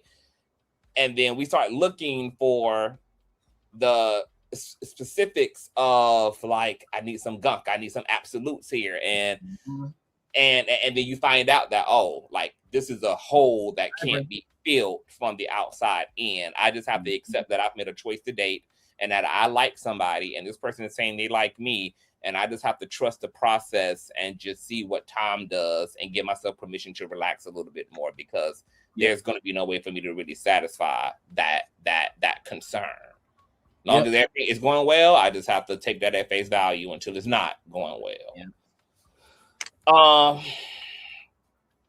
So, okay, back to Zach. Gay or not? What do you think? What do you think? I do think I think Zach. I don't know if Bryce is pan or bi. I do think Zach is more likely to be pan or bi, and it's because Zach might just be one of those bromance type of guys. So for him, he just like don't have a problem with how Zach is, but Zach could be the actual bisexual and is exploiting just how comfortable Bryce is with. But then I can also understand why people are questioning Bryce too, because it's like, what man? How would you? Okay, so here's the thing. This was funny. I got straight friends who have subjected me to the girth test. So it does happen. I have had friends who have been like, bro, check this out real quick. I'm about to send this to this chick that I'm about to go smash tonight. Like, what you think about this? Because she's sending me stuff. I'm sending his stuff. I'm sending her stuff. Do you think that the dick is dicking? And then boom, I get a dick pic. Like, now look. Conscious, I need for you to hear yourself, baby. I love you dearly. No. Because I'm gonna tell you how fair and healthy minded I am, right? Yes, because you are. I keep in mind that I'm a homosexual, and that may make me biased in my perception because I'm not straight. So I don't know, all the ways in which straight men can exist without it being a conflict of their orientation. So I keep that in mind. I'm not straight. So for all I know, you can be, and I grew up watching, particularly not so much as black men, but white men do have a very homoerotic way of white men do too. Furthering with each other, and they're very flirtatious with each other, and they're very comfortable with each other. They sleep on top of each other, they naked around each other, they grab each other in that, so I know that it can be there, which is why it makes exploring this question so very interesting, because either they are somewhere on the actual spectrum, or these are just two men who are very comfortable with each other. But I think what makes it lean more so that there may be some homo-ish on us is because I think it'd make more sense if they were coming onto the show as long-term friends who grew up together, went to college together. But it's like, y'all this comfortable and y'all only known each other for a few weeks and y'all showing each other's meat, and that's a lot. But then again, bitch, y'all on the show, everybody falling in love within a week. Everybody giving up the puss in a week. Everybody giving up the penis in a week. I don't know. I don't know. I think when it comes down to a lot of this stuff. Hold on, before you say that, because this is why I layered what I said prior about Trinity and Melanie kiss. Because that is what conflicts me. It's like, well, girls do this all the time, and there's no think pieces about whether Trinity and Melanie secretly really want each other, despite them identifying as straight and being with men, despite the fact that they laid the smack down on each other doing that bed challenge. Why? And Zach and Bryce are doing comparatively less than Trinity and Melanie was, all in that one moment of tonguing each other down. So I'd be conflicted about I'd be conflicted when the pendulum don't be swinging from left to right, because it's like, well, why can the girls have that and do that without it creating a congressional hearing and without it being an issue either? And can obviously be that way as well. Now, only Zach and Bryce know what their real tea is, but from the outside looking in, I'm just like, I can't call it indefinitely, so I don't know. But I think either it is a very strong bromance, or baby, somebody wants somebody. I think time will tell, because it's still early in the season, so I think time would tell, and especially the reunion. That's when a lot of things more than likely gets cleared up. Girl, that's it. That's all I got. Yeah. Episode 8, girl. Episode 8. Hold on. Girl, I'm about to say, girl. Let me see here. Let me see. Melanie, she got trouble issues. Where was we? Zach, Went to Zach and Bryce, and they butch lesbian relationship. How did I miss my notes up? I had hold on, Caleb Kinsey, Caleb episode. So Zach Swim just feels like all this shit. Mel admitting that she got trust issues and is sabotaging while Sincere ready to explore his two fish. Is fascinating. Soul and Sincere kiss was strong as hell. That was a very strong kiss. I'm glad you said that. That reminded me. This is how, for me, I think I had an inkling. I think I said in the last review, whatever. I had an inkling that maybe Sincere wasn't that deep into Soul as much as he tried to put on, is because I noticed that a lot of times when they would have conversations and he's looking everywhere but Soul's face. And then what he'll do is that he'll just, to me, it sounds like when he'll have the conversation, he'll make comments, but it sounds like as if he's just trying to get to the end of the sentence to the period instead of actually actively listening. At least that's the way it was being presented. But from the way things turned out, girl, looked like I was a little on or something. Like it sounds because like when it was in Soul Ties and they were just sitting there having a conversation, he feeling all on her, whatever, which is cool, whatever. But then she's having a conversation. How I'm looking right now into the camera, like looking, he like this. Looking at her chain, looking at her titties, looking at her body, and she having a full-fledged conversation. And then what at insult injury, he just repeating the last thing she said. Yeah, coffee. Yeah. You have to. Yeah, you have to. Yeah. Barista. Oh, that's crazy. Yeah. Oh, your father passed? Yeah. So it was like stuff like that. I was like, girl, I don't think he's really in. I just felt like a part of it was to explore, but at the same time, I felt like part of it was to kind of take Melody through there. But yeah, that's it. I felt kind of bad for Melanie because it went from like that strong ass kiss between Soul and Sincere to then a shot of Melanie's weave just blowing in the damn wind. Like, girl, y'all a mess. I like. No, I'm not gonna lie. She had me screaming when she was up in there and they was up in Soul Ties. She like, should I go and say something? And Nia was like, yeah, pull him and talk to him. She when they go over there, Casey talking about no. And then they talk about some Trinity talk about some they asked her first. Kata was like, Casey, stay over here because they wanted her to go up there and go grab him, right? And then Casey when they go grab her, they talk about something. Man, he's gonna go talk to Sincere while he's in Soul Ties. Trinity talk about good. I know that's right. He got you after you go grab him up real quick. Go get your man. Okay, and while you telling her that, you need to go get yours from Bright. From Zach. Okay. Oh, I'm not gonna lie, I can't wait for movie night. Oh, baby, it's gonna be messy.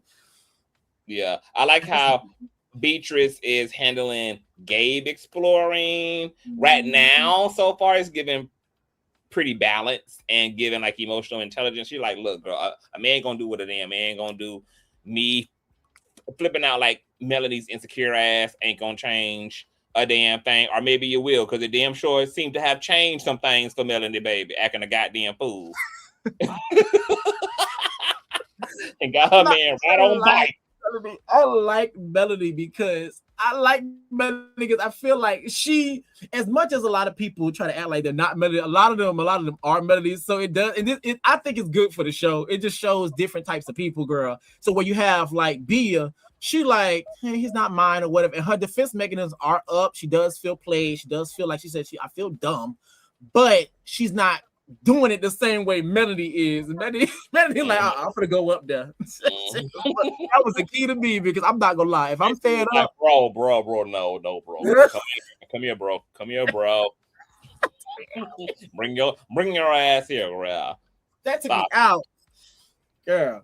Soul and Sincere having their second talking sit down, then following up with Melanie, where she asks if he want to keep exploring. And he says, if you want to keep exploring Soul, and he said yes, but without giving up on Melanie.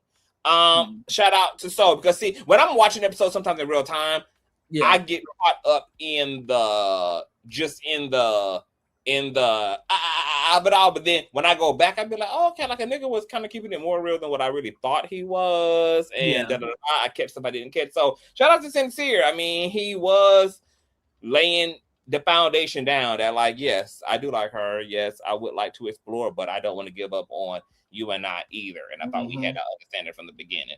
I'm glad that Melanie was also honest about her feelings and apologized to him for acting out of fear. But it was also clear to me that Melanie was more focused on love bombing Sincere to persuade him away from Soul than doing the actual work and meaning what she actually said about knowing that it's fair to let him explore. Because she said that in her confessionals when she asked about him and Soul. Like, her self-esteem just crashed again because she was operating out of that surface level ego. She's like, girl, how many did y'all kiss again? I'm not gonna lie, like, I feel like that was editing though. I feel like that was editing. Like, no.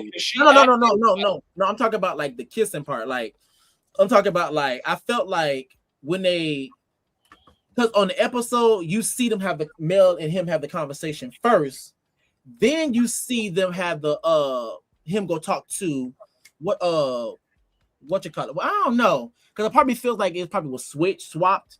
When he was like, "Oh, I'm not gonna kiss her again," and he went and go kiss her again. Like, girl, what? Because they had that. Because are you trying to say that you're trying to figure out if Melanie and him had that conversation downstairs before he went upstairs, or if it was after? Yeah, because he did tell her. No, it had to be after. It had to be after, because she started spiraling. Like, he been up there all day and he ain't been down here with me, and I'm about to go pull him. And there was, well, no, that still could have been no. I'm going to say that it probably happened in chronological order, because I don't think she would have been as poised by the time they had to sit down. I think she would have been a lot more active, because when they were sitting down talking about it, she was still kind of in her sweetheart thing, like, I really like you, and kissing them. Baby, that bitch was ready to explode. I think if they would have had the conversation after he had been up there all day in her face, she wouldn't have been as contained, because Melanie ain't showed no sign. Restraint. I don't know. Like, a part of me does feel like it probably was swapped just a tad bit, only because when they first started the conversation, I realized that Melanie was already flustered. She was like, "Y'all are stressing me out," as if she already had, like, you remember when she ran off and she already was crying to Bia and Anaya, and she ran off. I felt it's a possibility that could have happened, and then she could have. Because she going through the 7 stages of grief right now, girl. She right now, Soul is right now taking her man, her baby. So I felt like it's a possibility that she could have had all of that going on, whatever. No, she probably could have went up there. No, it absolutely happened afterwards, because when she was talking to Anaya, she said something in the vein of like, he just said all this stuff to me, but then he's up there with her. He just made all these promises about da da da da da da da, but then that is true. He been up there all day. Yeah, it absolutely happened afterwards. It happened. Melanie is a crash. She is a crash out. She, of course, would have never been that composed if that conversation would have happened after.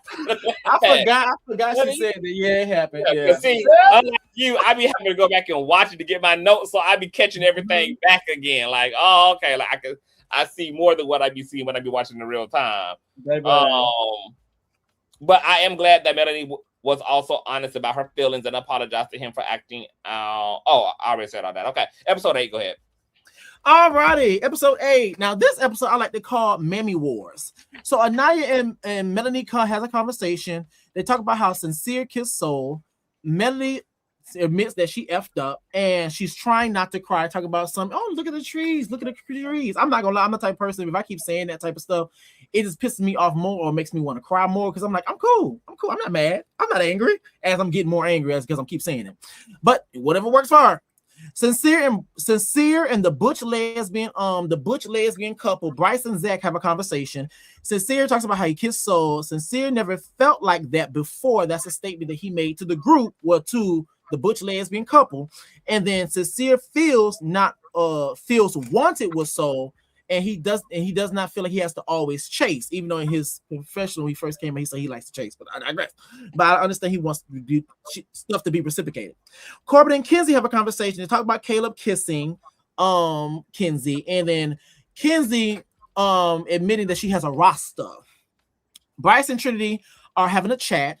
They admit that they both like each other. And he wants her to stop comparing their relationship, and she wants him to be more affectionate. Gabriel and Beatrice have a conversation. Gabriel talks about how he kissed both of the bombshells, and Beatrice feels disappointed. She feels like she feels dumb. Beatrice, Trinity, Melanie, and Kata have a conversation. They talk about Gabriel kissing both of the bombshells, and Melanie lets it be known that Sincere kissed Soul. Gabriel, Caleb, and the butch lesbian couple. Gabriel kissed the bombshell. Talk about how Gabriel kissed the bombshells. All of these naggers are happy, and Gabe he essentially says he has no type. Now everybody's getting ready for bed. Melody is in her mammified prophetess bag. Melody is concerned about Soul. Sincere is laughing from what it looks like as Soul is going to bed, and Melody is kind of like seeing the storm brewing, girl. The next morning, Melanie is watching Soul. So Kenzie, Trinity, and I are having a conversation. Kenzie is not used to having multiple people. Girl, you could have lied to me. She understands. She lets it be known that she is indecisive, and Trinity admits that she likes Bryce. Bryce and Zach have a conversation, confused about the connection. Bryce is very confused about the connection, and he said he does not like that Trinity compares their pace compared to other couples. Soul and Jen are chatting it up, and they both feel like everyone is closed off. Soul feels like Sincere is the most open with her, and she also explains the kiss that she shared with Sincere. Sincere and Melody have this conversation. Girl, here we go. Melody is stressed. Sincere is enjoying this, and they talk about the kiss. Melody starts snapping and start going off. Sincere will not promises he will not keep kissing Soul. Melody, Beatrice, and Anaya have a conversation with Trinity. Melody is worried about Soul, and she was told them about the kiss with Soul. Sincere, Bryce, Zach, and Caleb have a conversation. Sincere and Mel, they have a conversation about what happened and what transpired, and talked about how there's up and downs in relationship, and then essentially they it was kind of encouraging Sincere to kind of explore, because you never know if your relationship is in the slums until you're actually out of that relationship, and they compared it to a burning house, girl, I guess. Casey and I are having a conversation. They feel like they're in a good place, and they feel comfortable. And Anaya says she feels comfortable with KC. Sincere and Soul are having a conversation. They're getting to know each other. And like I said before, he's lusting after her. And Melody is about to have a mental breakdown, and then they kiss. Zach, Kata, and Melody have a conversation. Melody cannot handle it, and she is about to go to cardiac arrest, girl. And Zach tells her to stay calm. Kenzie and Caleb are talking it out, and she realizes that he is a good guy. And I'm gonna be honest, and he's like the person for her, but he's a good guy. Melanie and Corbin have a conversation. She wants to explore and wants to get to know Corbin. They both say they don't like the drama. Corbin, once again, being a can I have a kiss face nigga, a nagger. He wants a kiss. He asked for a kiss. He didn't get the kiss. Mel wants to tell Kenzie before she actually goes through with Corbin out of respect. Now, Melanie and I have a conversation, girl. She is like stressed out over Sincere, girl, and everything that we talked about. And girl, she went to go confront him, and KC stopped her, and then she had a breakdown, and then the girls went to console her. Girl, long story short, Corbin and Beatrice have a conversation. They talk about them exploring. They talk about sports, and honestly, in the conversation, you could tell it was kind of given like a friendship type of energy, which is not surprising while things happen the way it did at the fire pit, in my opinion. Now we make Kenzie is being delusional and is mad at Corbin because he tried to kiss somebody, or he's trying to kiss somebody and not trying to kiss her, quote unquote, exclusively. Now we're at the villa where now everybody's surrounded around the table and they have a table toast or whatever. Kenzie and Melanie have a conversation. She wants the green flag. She wants the approval to say, hey, can I go through with Corbin? Because my connection is not working out and you kind of have to move around at this point. Kenzie feels the type of way, but she gives her the green flag. Last three things. Bryce and Sincere have a conversation. Sincere wants Melody And so he doesn't know who to choose from, girl. Bryce wants Kata, and I don't know why the hell he wants Kata, but girl, he wants Kata, even though she got to turn him down twice. Bryce tells Zach about the conversation, and then Bryce tells Trinity about the conversation, and yeah, Trinity not messing with it. So yeah, that's the end of episode. Actually, we kind of went through episode 8. To be honest with you, we can really go to episode 9. To be honest with you. And I got things to say about episode 8. Yeah, folks. Mel spreading, spiraling, knowing that she got full-blown competition now in the goddamn house.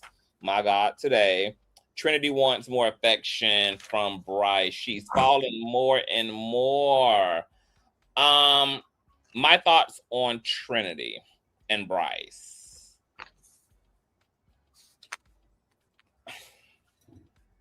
I think that Trinity really likes Bryce. Genuinely. Mm-hmm.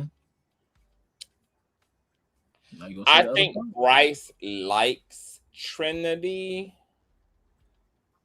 but not more than he prefers women of his own complexion, which ironically is something that Trinity is kind of concerned about, because she's like, you know, if you're tight, walk up in here, or it's already hard enough doing this interracial thing. Because I think that, to your point about like Kata rejecting him twice, but it's like that's his type. Yeah. And he needs to know that she's off the grid before he finally accepts his fate with Trinity. I appreciate Trinity being like, I ain't fucking with it. Yeah, say what you mean. Like, 100, but I also appreciate Bryce being honest about you know, wanting to explore potentially, etc. And I think it is interesting that he was in a literal conundrum, because it's like, I'm in a strong couple, but then I want to pull a girl who's also in a strong couple, and in a strong couple with my best bro in the house on top of that. And that's why I give Zach and a Bryce, you know, kudos for how they navigated that, because baby, that would be an ego death in some relationships. It was almost an ego death in one of Reckless's goddamn relationships. Shut up. Baby, even the energy cannot deal with them type of situations too well, baby. Baby, when I tell you, I was like, Melanie, baby, I wanted to go to war. But I had legitimate reasons why. Yeah. But I do think that he likes Trinity. And I'm glad that he I'm glad he being true to himself, because hopefully if he's a real honest person, it'll work itself out. Yeah, it'll move him to where he need to be in whatever capacity he need to be in. But you can only get to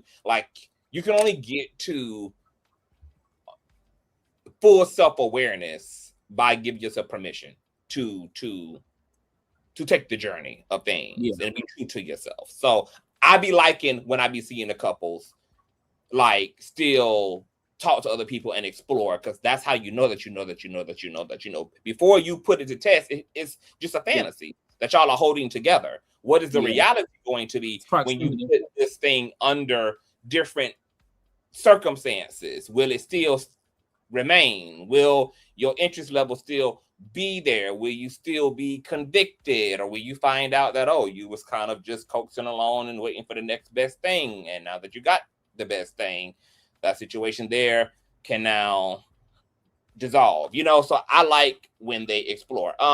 Patrice and Melanie being hung up on their dudes kissing during exploration. Me and you had this conversation. I feel like this is where a lot of the couples are just kind of getting it fucked up at. Like, chill.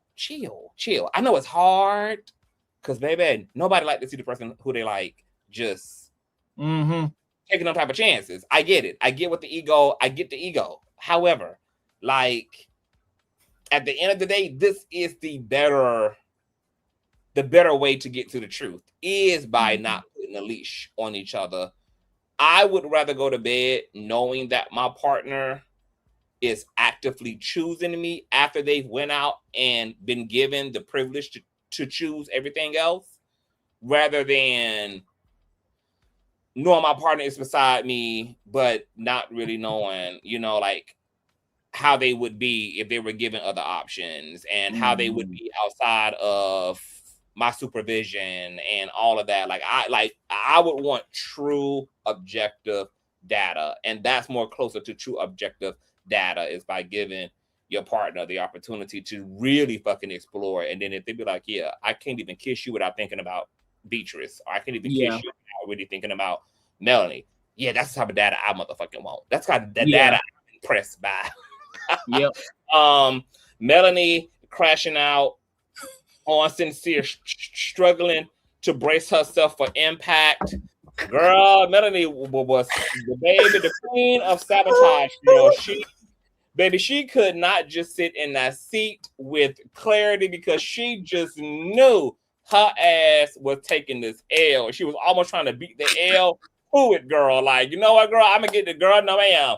Let me tell you bye before you get to tell me bye. Ain't no way, girl. And it's crazy considering what happened in the end.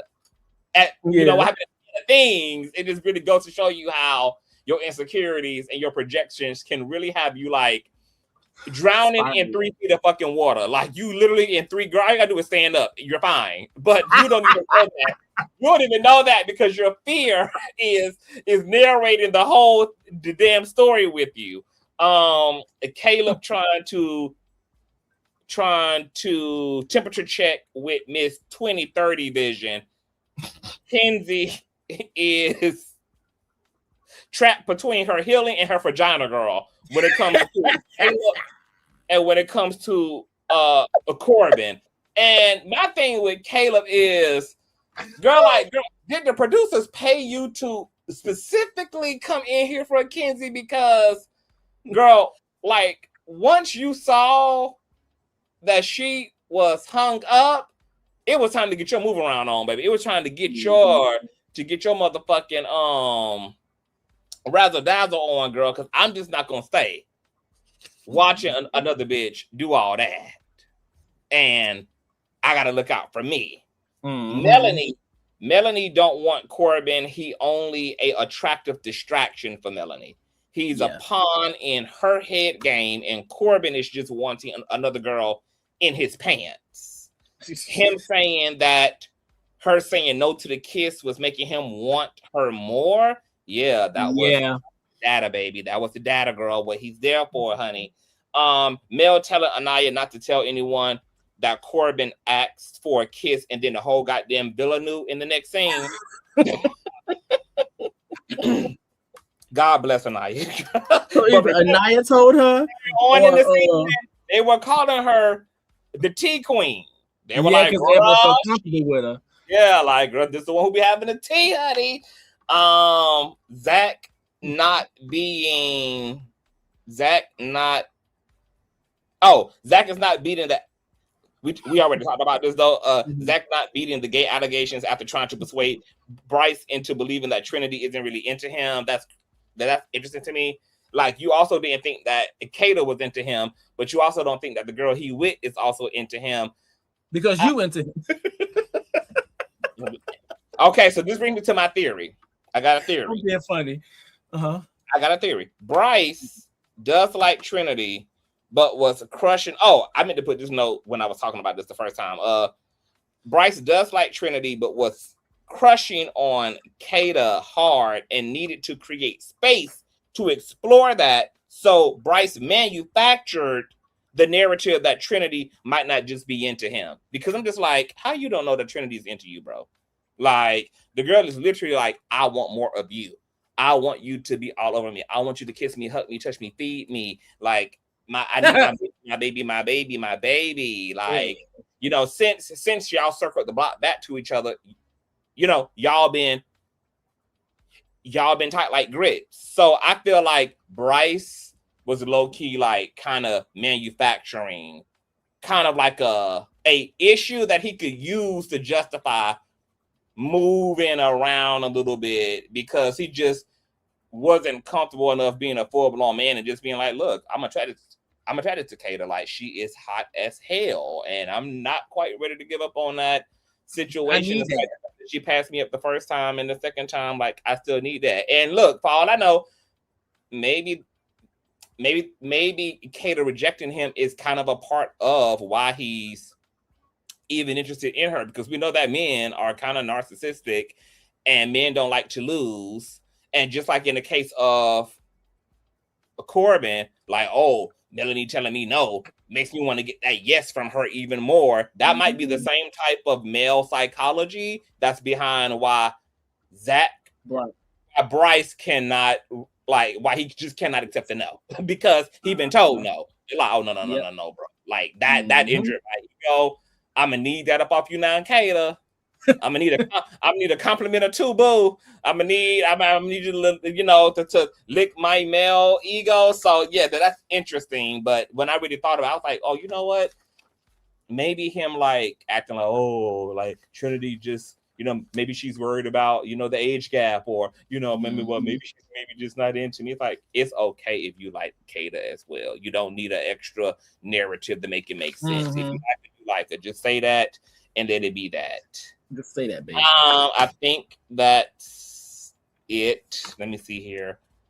The fact that Trinity was also on the other side questioning the same shit. Like, girl, is he really into me? Like, and he's on the other side. Like, is she really into me? It was wild as hell. But I respect Bryce for being up front with Trinity. I respect Trinity. Melanie not wanting Sincere to have his cake and eat it too.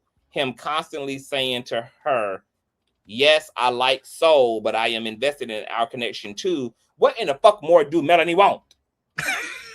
What more do you want? God damn it. The man is saying, girl, I'm here. But it's an island. There's other people here. Like, she's about, he can't have his cake and eat it too, but then in the scene prior, I know I gotta let him explore. It's the only thing that's scared of him. Because she's going through 7 stages of grief. She's talking at both sides of the neck. Girl, the girl is split down to half because she is stuck between her higher self and her lower self all the time. Like, no one, girl, okay? I used to feel sorry for women when it came to men, but sometimes when I be watching these type of shows, I be feeling sorry for the damn men when it comes to dealing with damn women. I be like, girl, what? You there taking a photo there? Girl, that is the key to me, because she going through the 7 stages of grief. And she like, it's like on one end she accepted, then on the other end she's trying to fight against it, and they be clashing. It be so funny. All he want is 2 fish in his aquarium because it's enough room.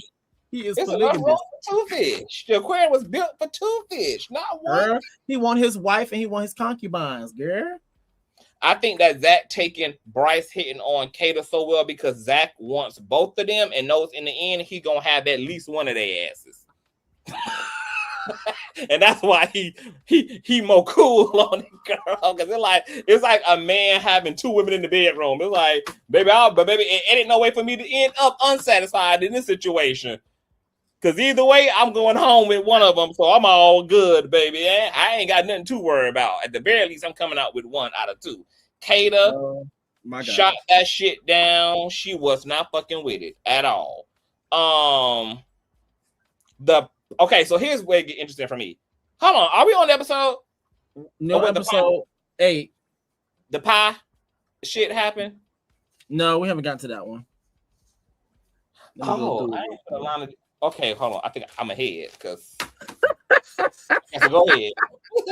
Yeah, the episode 9 is the one. So episode 9, I like to call episode 9 Psych, Bitch, Your Thoughts.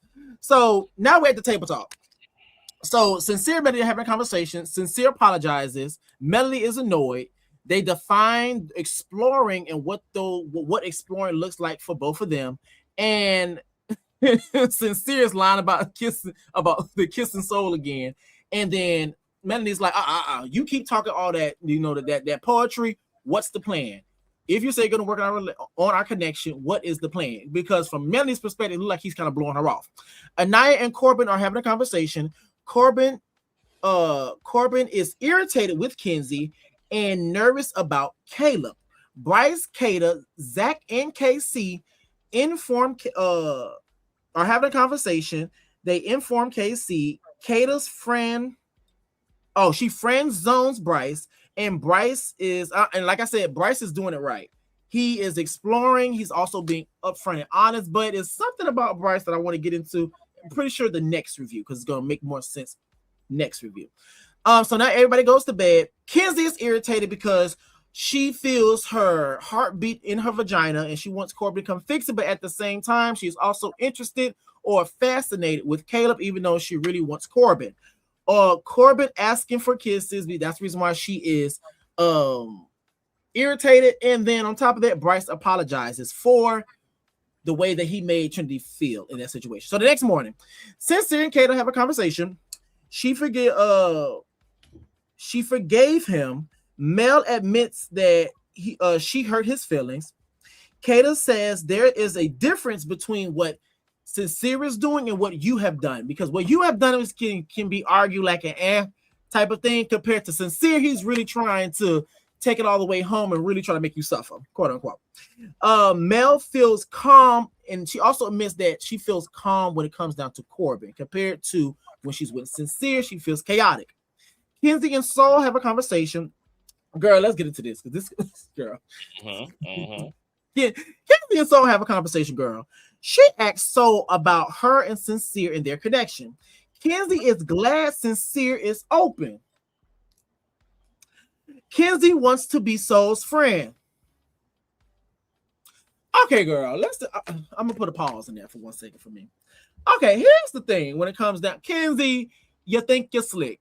You have an issue when it comes down to the whole thing, when it comes down to with Melanie getting to know or somewhat explore Corbin.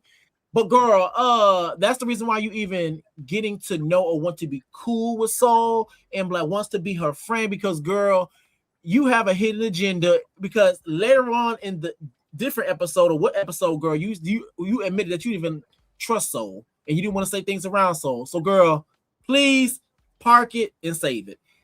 Let's continue. Bryce and Trinity have a conversation. Bryce apologizes again, and both are scared of each other's types coming into the villa, or they're concerned about each other's types coming into the villa. Kenzie and Corbin are having a chat. Kenzie's trying to throw that monk on Corbin once again. She keeps trying to put out those little signals talking about, oh my God, yeah, haha, soul ties, knowing what soul ties gives. Now, Corbin receives a text message. Now, the challenge that they're going to be doing is called the sweetest pie. Now, with the sweetest pie, all the islanders are going to be asked a question, and there's two teams. The islanders are going to be asked a question, then the opposing team is going to decide an islander who applies to the question, and if it's a sweet round or a good round, they're going to receive a kiss. If it's a naughty round or a bad round, they're going to get pied. Long story short, Corbin is a player, Sincere is a liar, and Saul ends up crying because they feel like if anybody was going to ghost anybody here on the villa, it was going to be Saul. Casey is trying to console Saul after the fact because she is crying. Gabriel and Beatrice have a conversation. She feels like she isn't 100% honest with him in terms of like when it comes down to them having a conversation. And then now we make our way over to the dramatic ending of the recoupling, girl. Long story short, the bombshells are being placed with the OG Islanders. Jen is placed up with Gabe. Caleb is placed with Kenzie. Saul is placed with Sincere, and they're all three of those couples are coupled up. Beatrice, Corbin, and Melanie are single, but there's a plot twist. Instead of them going home, there's two women and one man. Corbin now is safe, and he has to choose between Beatrice and Melanie to see who he's going to choose to be coupled up with. Long story short, he chose Melanie. They're coupled up. Beatrice went the fuck home. What are your thoughts, girl? Okay, the pie face is very interesting because this is where shit finna get interesting. Now, I haven't even heard this video that we're going to be listening to in a few minutes, but so I'll be hearing it with y'all the first time. But the pie face challenge was interesting. Soul crashing the F out did not make sense to me. I was just like, girl, what is the problem? Like, I just didn't get it. But the interesting thing about the pie face challenge and Soul's reaction is that it was clear that the boys have had a certain conversation around Soul. Seem like they know that she's a bad bitch. They've collectively agreed upon that, which is why they believe that she's probably likely to ghost you, because people who got options do the ghosting. Also, this is going to play into something later on that I'll get into when we get to that.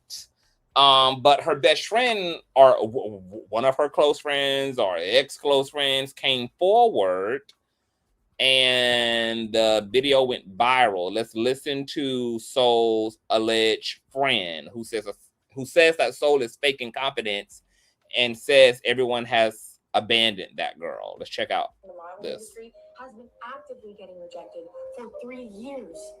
Boom. Bitches used to being rejected. Her family, her friends, everyone has fucking abandoned that girl at one point. That's why it's like interesting to see so many people come forward. I'm like, where the fuck were you guys when it was me and Priscilla helping her out?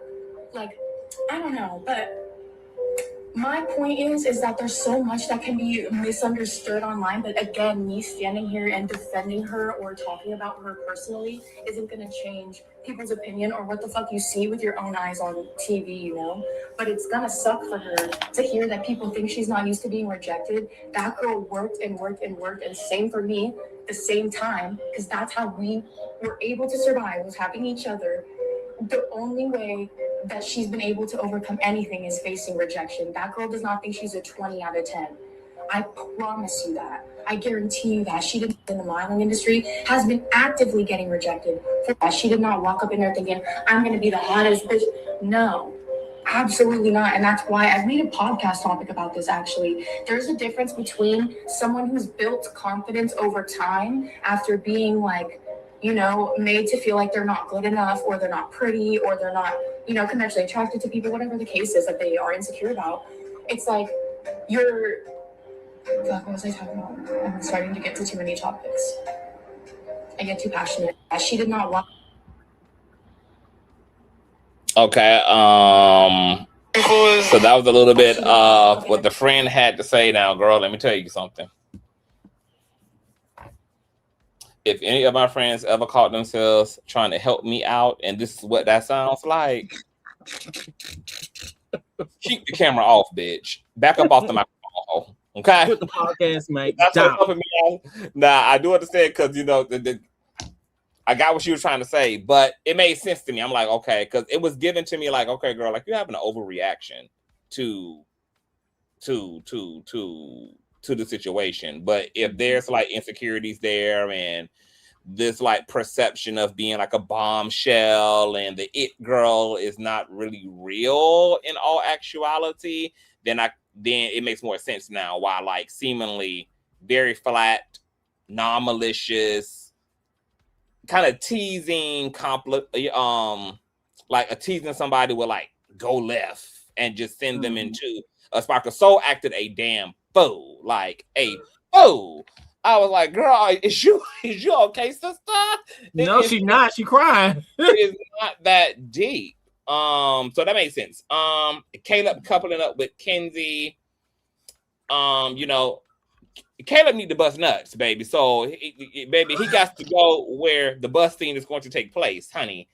So coupling up with Sincere, Melanie jumping out of the goddamn window again, even though he was sitting there trying to talk down her intrusive thoughts, like, baby, like it's gonna work out no matter what happened, sis. We're gonna work it out. We're gonna work it out. She was like, no, just go ahead, basically. Just go ahead and do what you're gonna do.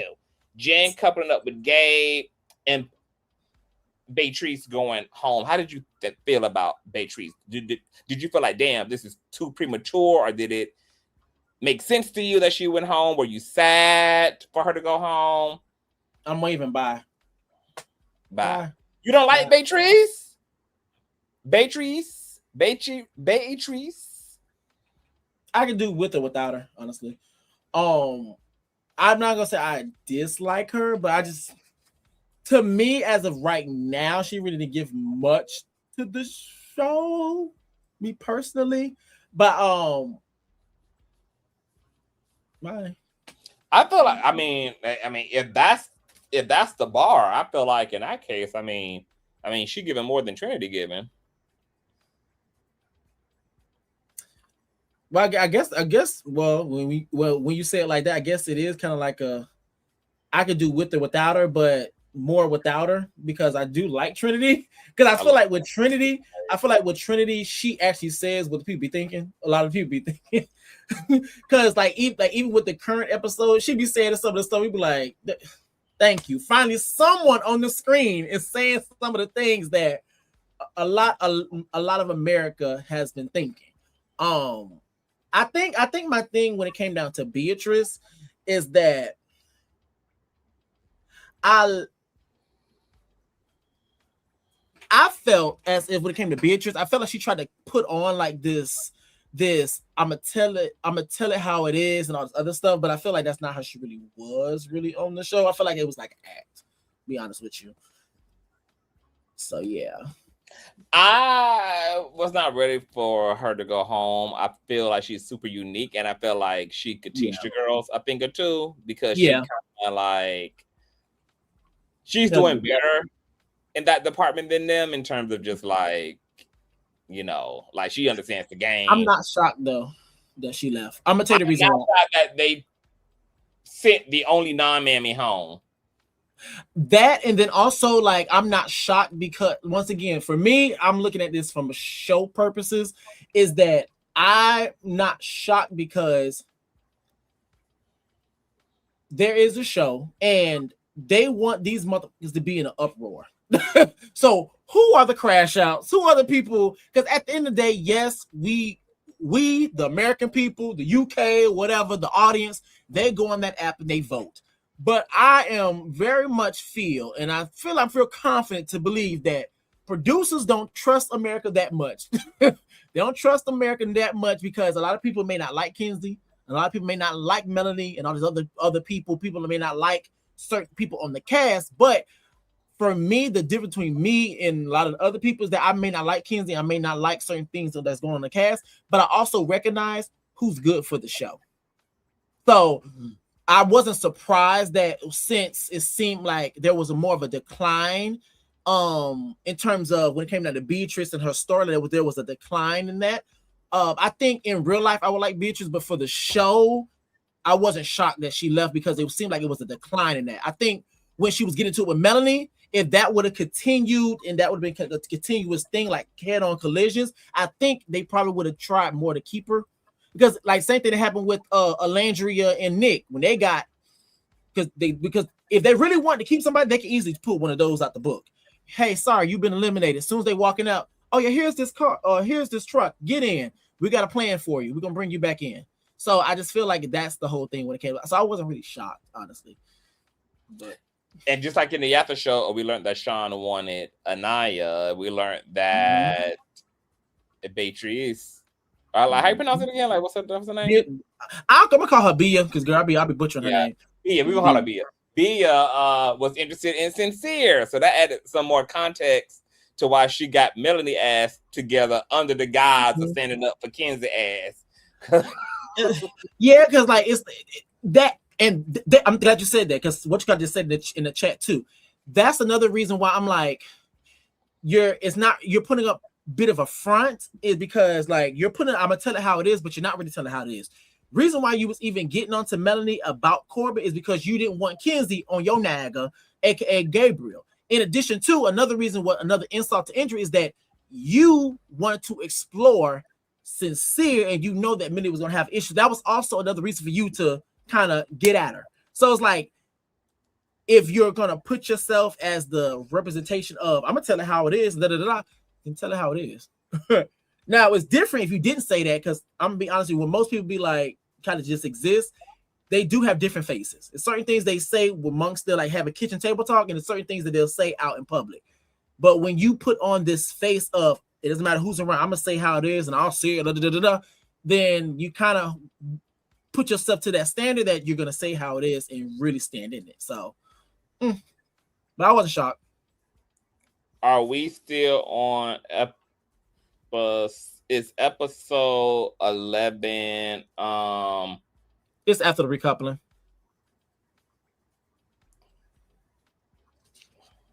This is when they play that soccer challenge. Episode 11.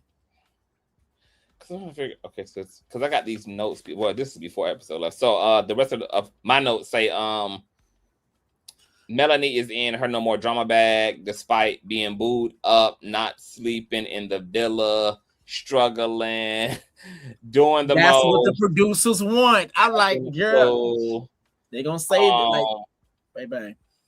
Both Kenzie and Mel in a situation that they don't want to be in. She coupled up with Caleb and she want to be with Corbin, and Melanie is coupled up with Corbin and want to be with Sincere. And both My of them question, okay, so I got a question. Do you think that if she was to fully get over Sincere, do you think that she would actually be into Corbin, or you think it'd still be a no? I think that if Sincere had never happened, yes, that her and Corbin would probably be hitting it off. But you could tell that like Melanie has come into contact with her type, and now that she got a taste, and I think she got her mouth cracked open. I think that girl, her and Caleb, her and Sincere done did the do, just like I think that Kenzie and Corbin done did, because that night cam footage, girl, the girls' mouths, when I see them twisted up like a victim on the ring, girl, that's how I know, bitch. That's the final, baby, that's a final. That's final mammy mode, girl, has been. That's when a bitch is gone, baby. He said final mammy mode, girl. Okay. So I think that the intimacy that they've experienced also is quantifying her attachment and why she just cannot see it for nobody else. And also, and I think also, which goes back to what I'm talking about, the show, is that, which is why when I found out they isolate them, like really truly isolate them, it brings me back to when Carisha 19 happened, how people were acting around that time and all of the things. Like it amplifies whatever's already there, it amplifies it. That's why it was interesting to me, because I'm like, the people, they would call each other friends. I'm like, y'all just got to know each other, or I'm really connected to this person. I'm like, y'all just got there. How y'all connected? It started to make sense because it amplifies it really, especially when you've been separated, you're more quickly to bond with people, whatever that may be. Or the reason why you guys are bonded, you guys quickly bond better because it's the first time I had contact in about how long. So we got to hit it off. And I think the show does a good job in bringing all of those conflicting things together and making people navigate like a social experiment. Because you're going back to the whole, like, I think that Sincere and Melanie have been together actually and intimately. I noticed how when Anaya was going off like, yeah, girl, KCB, I'm not about to spread my legs up in here and I'm not about to be doing that. I noticed how Miss Melanie couldn't say nothing to rebut, girl. She couldn't. I noticed how she could not participate in that. She never said, yeah, girl, I don't know what's wrong with these men, because you know her legs done been tooted to the heavens, girl. She done been cracked, baby. That virginity was gone in the first 48 out, baby. Her vagina on the episode of the first 48, girl, gone. All she could do was smile real big while Naya was she just doing all that. Girl, she just smiled and supported her girl. So yeah.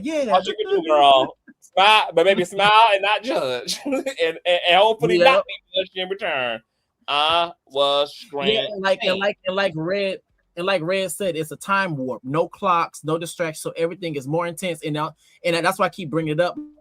Like now, it makes sense because I've been in a situation where you've kind of been separated from the world, and it does intensify a lot of things. But now it makes even more sense because they already isolate you. Then on top of that, you have these producers doing check-ins with you, and they're like, how can we? And you already know Melanie is drama queen, girl. How can we get her off her rockers? Especially when Melanie might be in that mode of, it's all right, it's cool, I'm not gonna cry, I'm not mad. Producer like, come here. So how do you feel about Sincere kissing? And she heard that, she probably was through. Probably was through at that point, girl. And on top of you lacking sleep too, baby. When I tell you, I went to work the other night. And girl, I only had like a little bit of time to sleep. Baby, I was in there delusional as I don't know what. I couldn't tell you left or right, up, down, nothing. I know I messed up a whole bunch of paperwork when I was at work, girl. So I just know, especially with me, when I get tired, I get a little bit more cranky. Like, bro, like I don't have time for this. So girl, I already know they be through. It's psychological Not warfare the in that building. producers are running the villa like a deprivation chamber. Yeah. I'm screaming. Yeah, that's what I'm like, okay. So, because when I got, I was like, oh, it clicked for me because I'm like, that's what it is. And plus, what's already there, already covered up. You can be covered up, like your attachment styles or issues and your own trauma. It just brings everything out. Bye. I can't wait till we get to episode 12 because this is my last note. Anaya telling the group that she was confident to the group and then put a KC for a chat for soul falling apart. She didn't want to be the first option. She wanted to be the only. Just say what you mean. Just say what you mean. I don't, because if y'all feeling like that, can't y'all just be like, I want to close it off? Because the way that y'all already acting, y'all all already pretty much closed off. We done seen Kato reject Bryce for the second time. We done seen Soul get dumped, which we finna get into, and how ain't nobody else really showing, interest in her because even to her opinion, people are locked in. We done seen, we done seen all other things. Okay, episode 12. Let's get into it because, baby, I got some shit to say about this sincere love triangle. Okay, I'm on 11. Okay, so I'm gonna go real quick with 11 because I feel like we can breeze past it. So after the fire pit, Gabriel and Jen have a conversation. They're sad but happy, and he's happy that he's with Jen. Kenzie and Caleb have a conversation. They talk about him being a cowboy, that he's her type, but she also want to bring up the age difference. Girl, it's a hypocrisy because, girl, when it comes down to Corbin, you don't care anything about that age difference, but yet when it comes down to Caleb, all of a sudden it's the big giant age difference, and girl, you act like you 40 and as if he's 19. But let's move on. Sincere and Soul have a conversation. They're happy. Sincere lets it be known that, girl, he can't make eggs. Girl, I saw somebody on Twitter talk about oh, girl, y'all really fighting over a man that can't even make eggs. Girl, bye. Corbin and Melanie have a conversation. They're both mad, sad, disappointed, but hopeful. Melanie is starting to have she has these its and pieces of when she kind of wakes up and kind of has the self-awareness or attempt to try to have some type of self-awareness of quote unquote trust in the process. But the ramification within Melanie, and I love you, girl, it always brings her right back, girl. But they're hopeful. Sincere and Knight and Trinity have a conversation. Sincere said he wished it was Melody that he was coupled up with. He did not want to end things in terms of them being a couple. Corbin and Melody have a conversation. Not sleeping in the same bed tonight, and she's going to sleep in soul ties because she just can't handle with everything that's going on. Kata and Zach have a conversation. This is around the time everybody going it's time for bedtime. He said he doesn't want to do too much because whether another bombshell comes in, it's going to be hard for them to be able to explore without those things being brought up. Now we have the next morning. Melanie, Anaya, Kenzie, and Jen have a conversation. Melanie is disgusted with Sincere. She felt like he was insincere and should have told her the truth. Bryce and Trinity had a conversation and essentially saying that Sincere is a liar and he's full of it. Melanie and Anaya have a conversation. Melanie's saying at this moment, she feels calm around Corbin. She's calm. She likes that he's honest, and she wants to take it slow. And she says that she talked about how she pulled Kenzie. They had a conversation, and she also lets me know she does not trust Sincere, and then Anaya says she feels safe with KC. Girl, hold on. We're gonna put a pin in that. Soul and KC have a conversation. Soul talks about how she's covered up with Sincere. She also expresses interest in KC and talks about KC's trying to explore. KC and Corbin have a combo. They talk about the recoupling situation. They once again he asks for a kiss. Kenzie over here being the thought that she is, trying to play hard to get. And they talk about being in soul ties. They go to soul ties, and guess what? They kiss. Girl. Melanie and Kenzie have a conversation. Melanie wants to explore Corbin, but she quote unquote needs permission. And Kenzie is hurt. Long story short, Zach and Kata have a conversation. Once again, they revisit the conversation about not wanting to do too much because the bombshell is going to come in. Jen and Gabriel talk things out. They talk about them having good vibes, and in that exchange, they end up kissing. Casey and Anaya have a conversation, and they're talking about the time that like them having SEX and stuff like that. I gotta revisit that to see the in depth, but that's what I wrote. So now we get to the challenge. Now this is the soccer challenge. Now the purpose of it is going to be each couple, and they're going to have a soccer ball. They have a goal, and then they also have a hot dog stand. The couple has to be able to get the soccer ball inside of this little tube. Then they're going to go to the hot dog stand and try to get the hot dogs in their mouth and deep throat that mother. And then they're going to be splashed with green mud. And girl, I'm gonna be honest with you, it was a lot to this challenge, but yeah. Long story short, Zach and Kata brings up a statement that made KC and Anaya's relationship or connection kind of uneasy, more on Anaya's part. Feels like that KC is playing it safe, and he wants to explore, but he's playing it safe. So after the challenge, Zach, Kata, Bryce, and Trinity have a conversation. They talk about the whole thing when it comes down to Anaya and KC, and essentially talking about how it's limiting their experience, but more so KC's perspective. KC and Anaya have a conversation, and Anaya wants to ask him, do you feel like I'm limiting your experience? And he said no. He says that I like what we have here. And essentially the same go around. He talks about the same thing, essentially, long story short. Corbin talks about the conversation. They said they both did a good job. They talked about how Corbin talked about how Kenzie kissed him, or that he kissed her girl. And I said Corbin is strategic. That's essentially what I was getting from that, because he does all that kissing and stuff, and he obviously is interested in into Kenzie or whatever, and he was forthcoming and all those things. But I feel like he's very strategic in the way that he moves. Kenzie and girl, who the hell is this? Oh, Caleb, have a conversation, girl. They have a good chemistry, girl. Now we're at the table where everybody's giving a toast in the villa, girl. Kata and Trinity having a conversation. They talk about how Jen and Gabe are moving so fast, and what would be a thing. Girl, at the end of the day, what do you want him to do? You want him to sit there and just be single and just get kicked out? Or do you want him to continue to explore and do the game the way it's supposed to be done? Gable and Jen also having a conversation as well.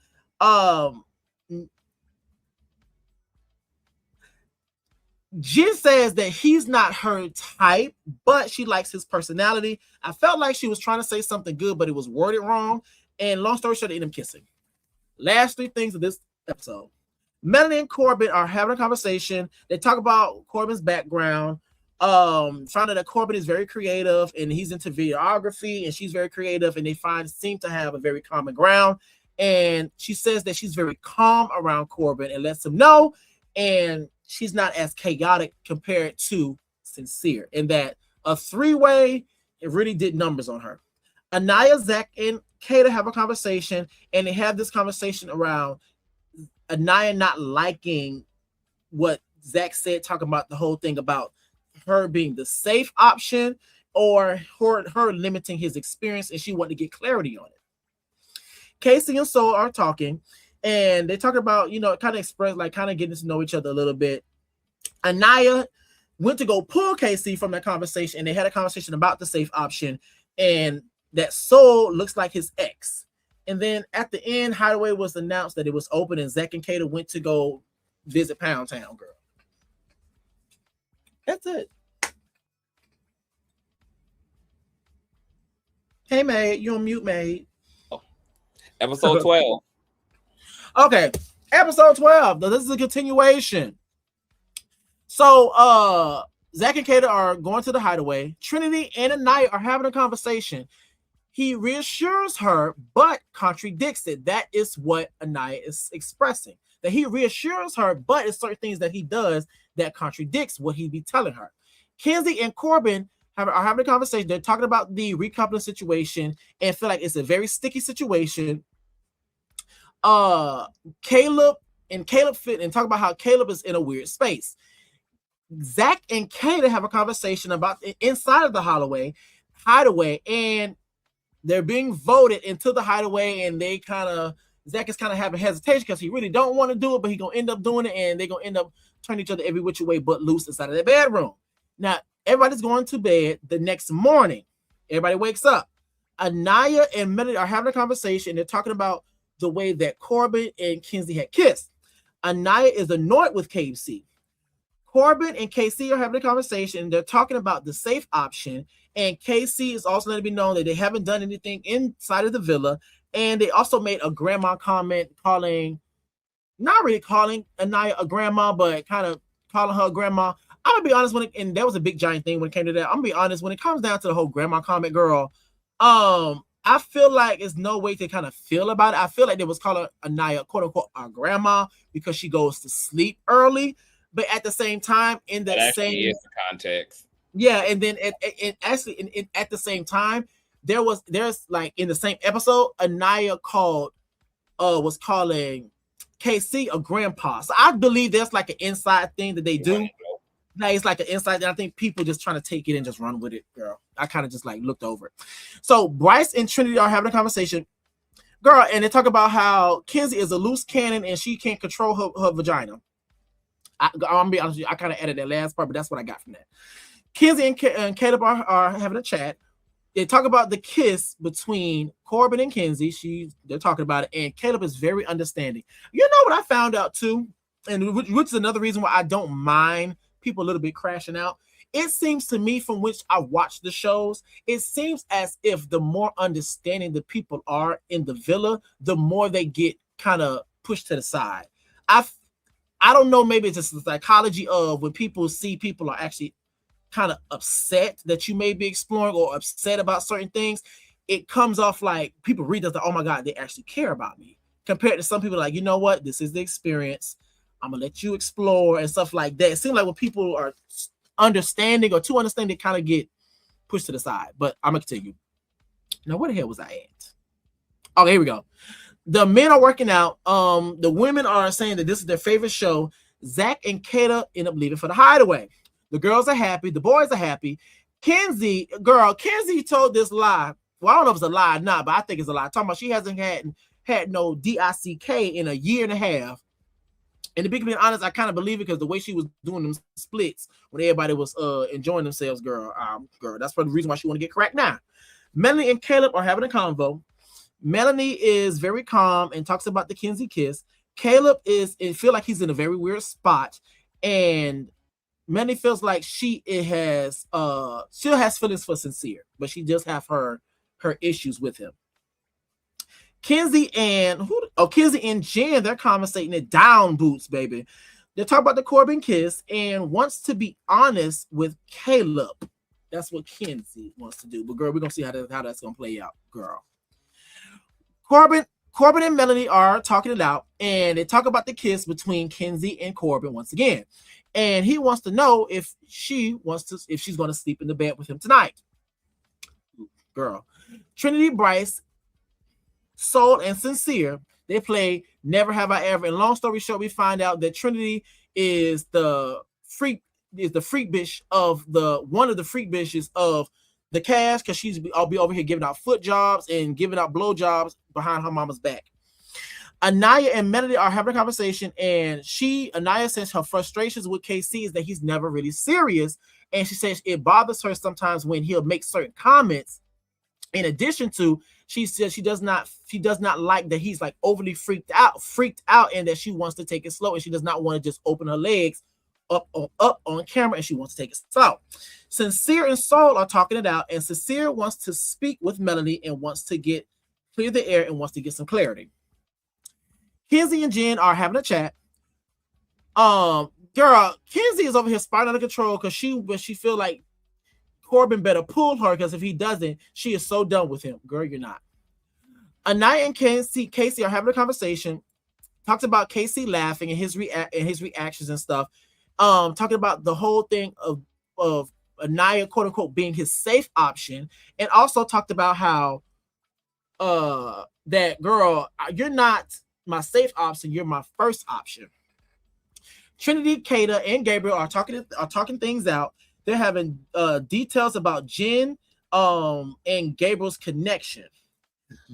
Okay, I'm gonna swim through. Okay, they have a conversation.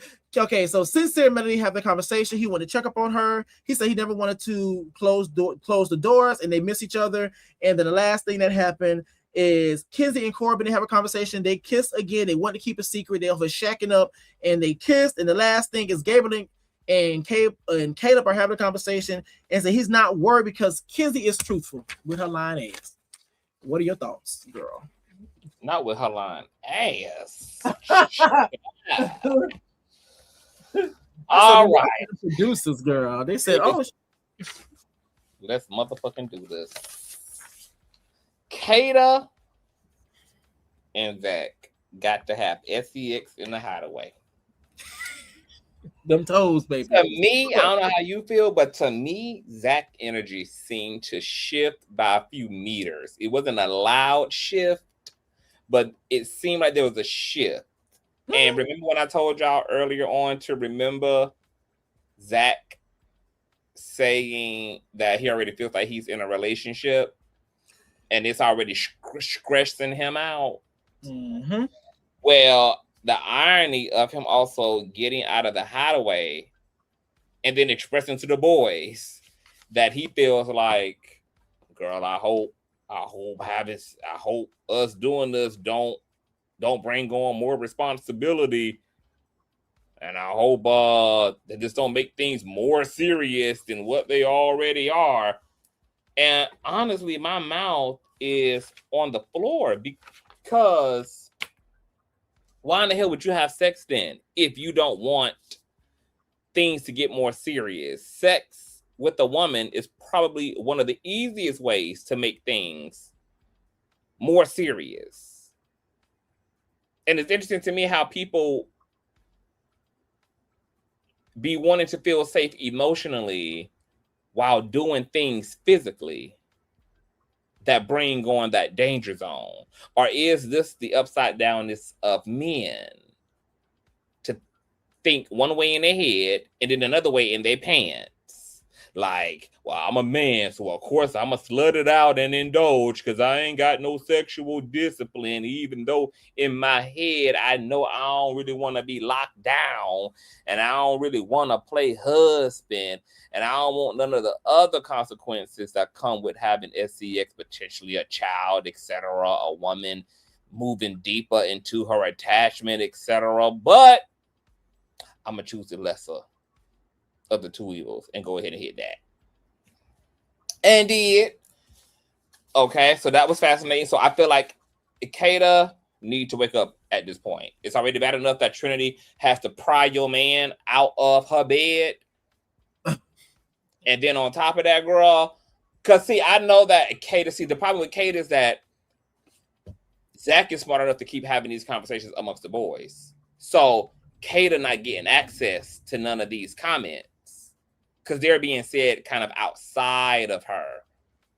And I'm surprised, though, that as much as the boys are conveniently ratting each other out sometimes, though, that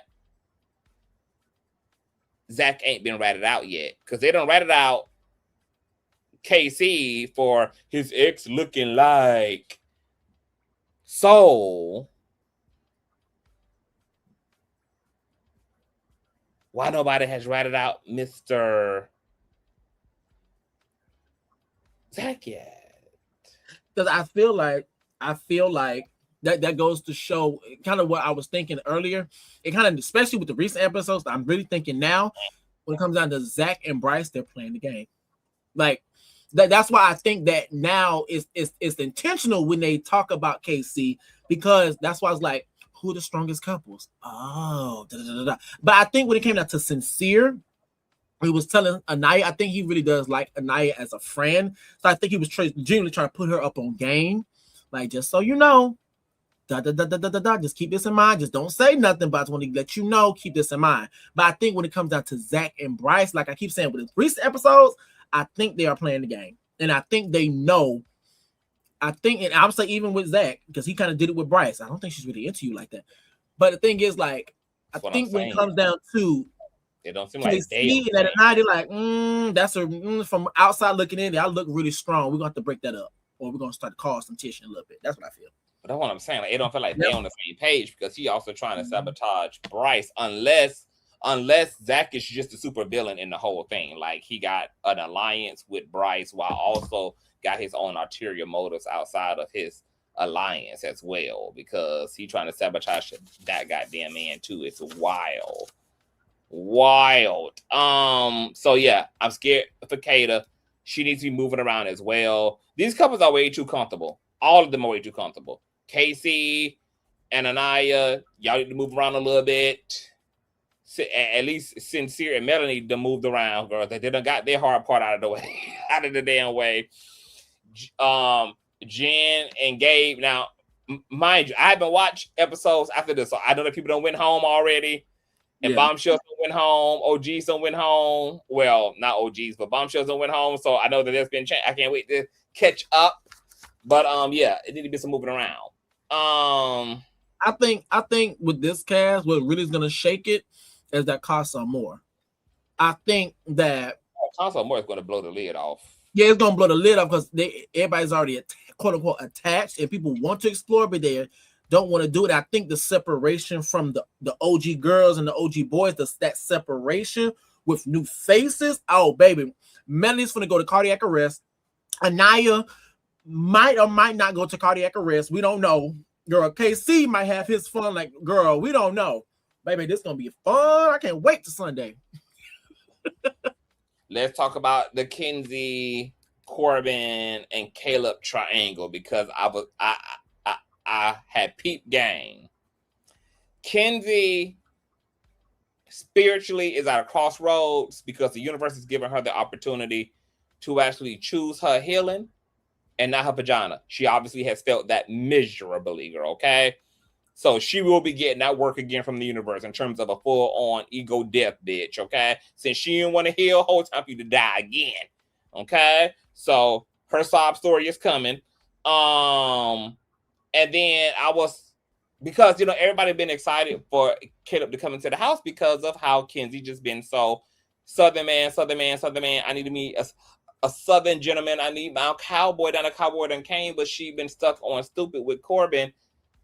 And I'd be like, oh, I get it. Metaphysically, that whole masculine, feminine thing is playing out because she ended up saying it. Like, oh, like Corbin is like, he's such a man's man. And Caleb basically is a punk, girl. Like, girl, I need him to step his testosterone up. And that's funny to me because there's a kind of like a historical record of that. And we called it good guys finishing last. And seemingly good girls going for the bad boys over the so-called good guys. And it has to do with the fact that when women see positive qualities, and I'm speaking generally on a man, yes, like those are nice qualities and it's great on paper, but on an unconscious level, because of the way that women and men are socialized, women associate those good positive traits like a man being nurturing, considerate, him being nice, him using his soft voice, his soft energy with her. All nice, all the things that seemingly one pray for, but then when it comes, you find yourself bored and kind of tapped out, even if it comes in an attractive package. And then somebody who is going to slay you down into the depths of hell, you'll fall for in place of the sweet guy because you associate a lot of those nice qualities with femininity. So it feels too much like another woman in terms of a nice guy. Corbin represents like the stark contrast between men and women. Caleb represents something in Kenzie's unconscious that feels more like her girlfriend than her boyfriend. And that's the toxicity within the culture that we got to get rid of, because that thing is really, girl, taking y'all through there, girl. These cultural norms and all this stuff, baby, this stuff is really causing y'all to miss your blessing, baby. It's psychological. Okay, we got to unpack all that. Now let's get into Sincere recoupling up with Melanie over Soul. I'm gonna ask you this before I go into my thing. No, I'm gonna go ahead and go into my thing. I'm gonna ask you afterwards. This made complete sense to me. I didn't give a damn how hard and how much Sincere was into Soul and how smitten he was and how he, she just had him so spell casted and spellbound and had Melanie just flipping the freak out because it made perfect sense why he decided to return back home. And he decided to return back home for one reason and one reason only. And it's because men also like security within a relationship. And that security for men generally is power. Sincere has power in his relationship to Melanie. And as a result of him being dumped for a few days, she has showed him that he's the prize in that relationship. He's the one that got away. He's the one that holds all the intrinsic value that appeals to a man. Mind you, if you peep his conversations about Soul, it was like, oh, I never had a girl like this. I ain't never had no woman like this. He was out of his league with Soul. He wanted to test drive Soul just to know that he could. Like, I just need to know that I could have this kind of woman. I'm here for a good time, not a long time. I'm gonna go back home because my fragile ass ego will never allow me to be with a bad bitch like Soul. I know this girl got dudes out of the woo-ha because if she pulling me, I know she pulling plenty other fine ass niggas just like me. I am a dime a dozen in this girl's world. Yep. And she knows it. She ain't flipping out like Melanie. She keeping her temperament. She cool. Nah, she got way too much self-awareness. She way too grounded for me. I would be the one vulnerable in this relationship. I would be the one questioning my worth and if she's really into me. I don't want that burden every day. So I just wanted to test drive her off the lot and go a few blocks with her.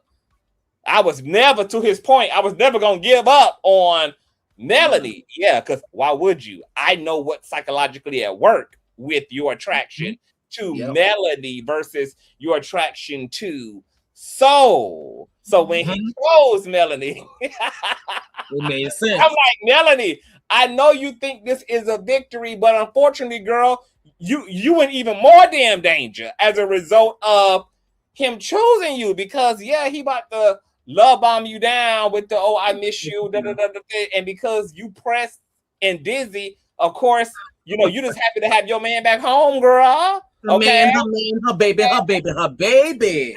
Scorpio, the other Scorpio girl, the best Scorpio one in your mind, but because there are unhealthy psychological components that are playing into why he chose you, because not that Sincere isn't attracted to Melanie. Of course he is. She's a pretty girl. Of course, all that's there too.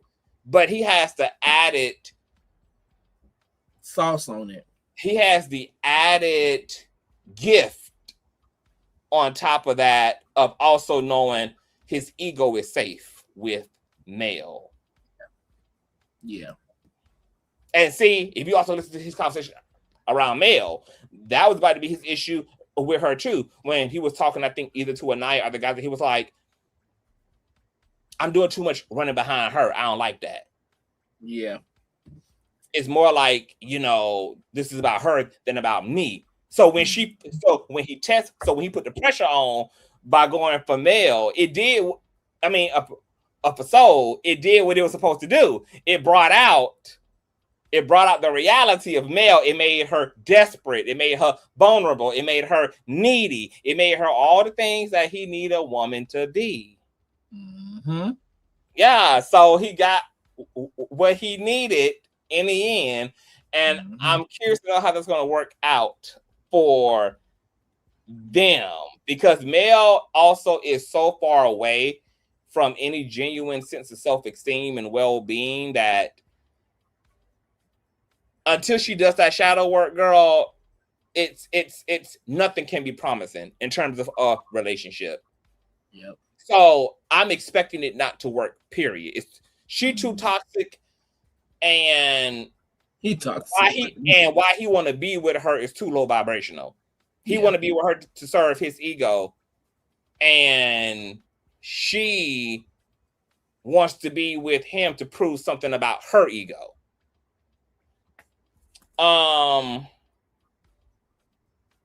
So and Caleb as a couple, that would have been cute. Because if what she said she want is true, and what he said he want is true, that actually should be ideal.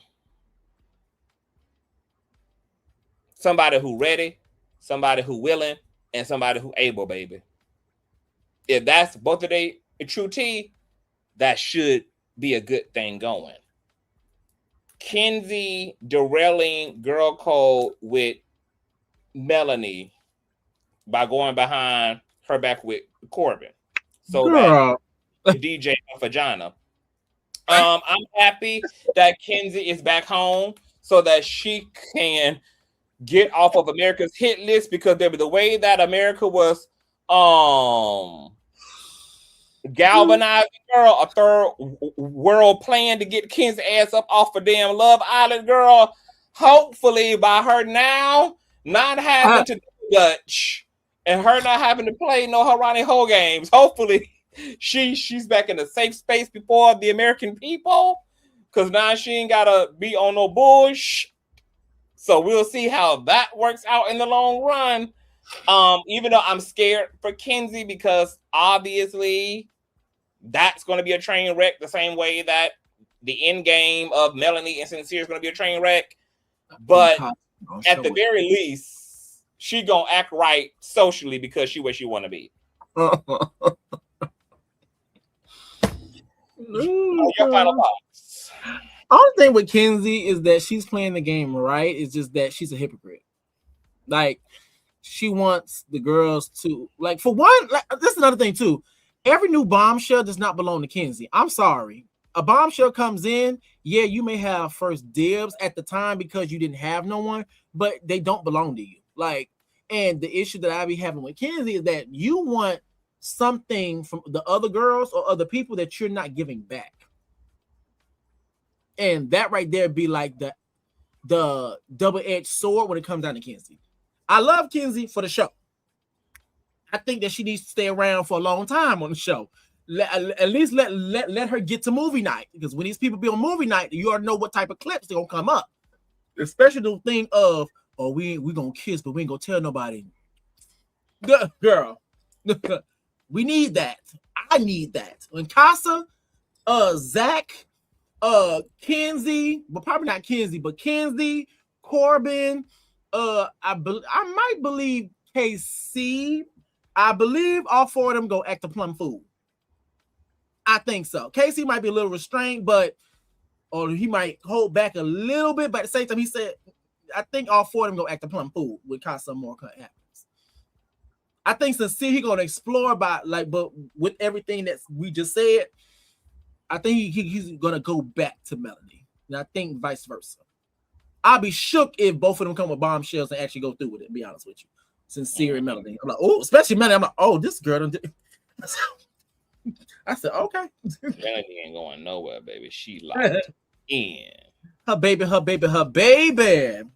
right. So, shut up. Sound like Corbin. Mr. AI. Okay, so episode 13, girl. I like to call this the Pilgrim Island because. Hold on, wait. I didn't watch episode 13.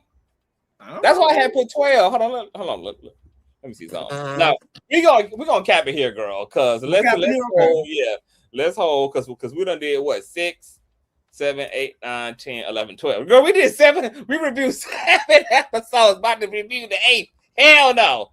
We say 13 for the next go around. Jesus Christ, because I haven't watched after the recoupling. I haven't seen the aftermath yet. So no, that's it. No, we seen this one. Oh, we did.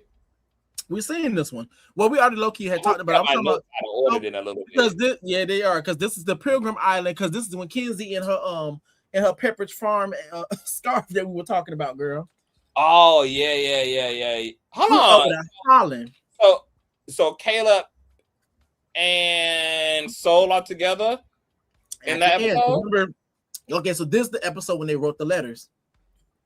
And when Sincere chose homegirl. Yeah. So yeah, we kind of went over it. So yeah, we're good. Okay, yeah, we'll pick up that, etc. Girl, this was epic. Y'all got 7 episodes, girl, in 2.5 hours. When I tell you that this thing is a psychological thriller, and it's just so many moving parts, and there are so many types of conversations to have. That's why I like this show, is because you get to talk about emotional intelligence, you get to talk about human psychology, human nature, dating dynamics between couples. You get to see just the type of games people play and don't play when they're navigating the dating scene. So I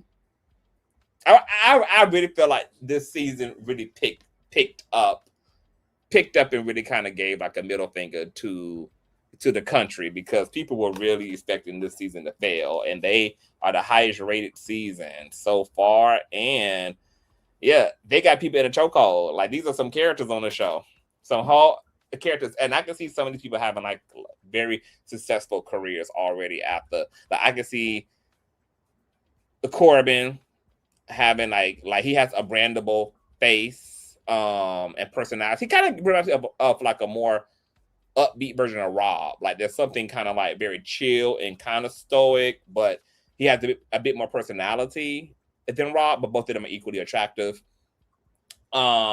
Trinity, I think, is very, very brandable.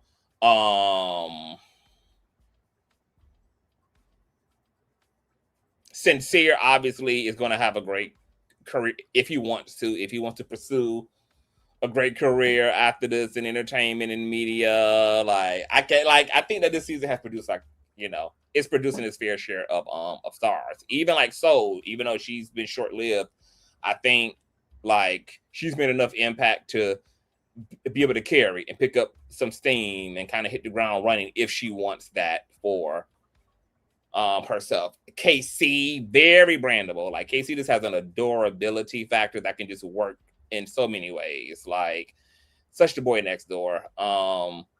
Yeah, so I feel like the season, girl, is eating. How you feel? Like, do you feel like this cast end up kind of proving the public wrong? I think by the end of the season,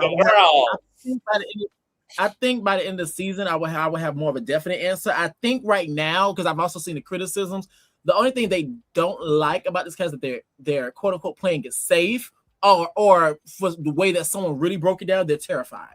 They're terrified. They are terrified in this house. They're terrified in this villa. That's the reason why they're not really exploring like that. But I think and I have to keep saying this, the end of the season, because then by that time we didn't see because they change things up every season for the most part, from what I've seen. Casa more. We got to see how things are going to look after that, because I was talking to one of my friends and he was like, I don't like the season like that. I said, for me, I can see the plot if they play it right. Like, you have all these couples that are so zeroed in on each other. That's the perfect timing for Casa Amor. Like, you have Melody over here about to go to cardiac arrest. You have Casey and Anaya. They're having issues. They look good together, but they're having issues because now you have people bringing in all this extra drama or interpretations of what Casey said, and or there's 2 different conversations going on, which is creating tension between the 2 of communication. That's an easy loophole for people to come in between that. Same thing that goes down with Zeta and Zach. You have people where Zach, he seemed like he kind of lost interest in Kata, because when he first met Kata, he was and he admired her because she was the best thing that came into the villa. Now that he done kind of had experience with her and slept with her, he kind of don't want to be with her no more. That's the reason why he keep putting that out there. So I know he gonna act a plum fool. You have the 2 village slores, Kenzie and Corbin together, so you already know they gonna act a plum fool when Casa More happens. And also they're both liars and doing stuff behind people's back, so you know movie night gonna be insane. You already got but Sincere and all that. Girl, I see the plot. Like, sometimes some things have to be it has to brew, then it has to boil, then it explodes. Obviously, sometimes it may not. But I think by the end of the season, that would be a definite sign. But I like the way that it's going. I see the way things are building. Personally. Yeah. Mm-hmm. It's a slow build. And what I will say is that this season, it's definitely not as exciting as previous seasons.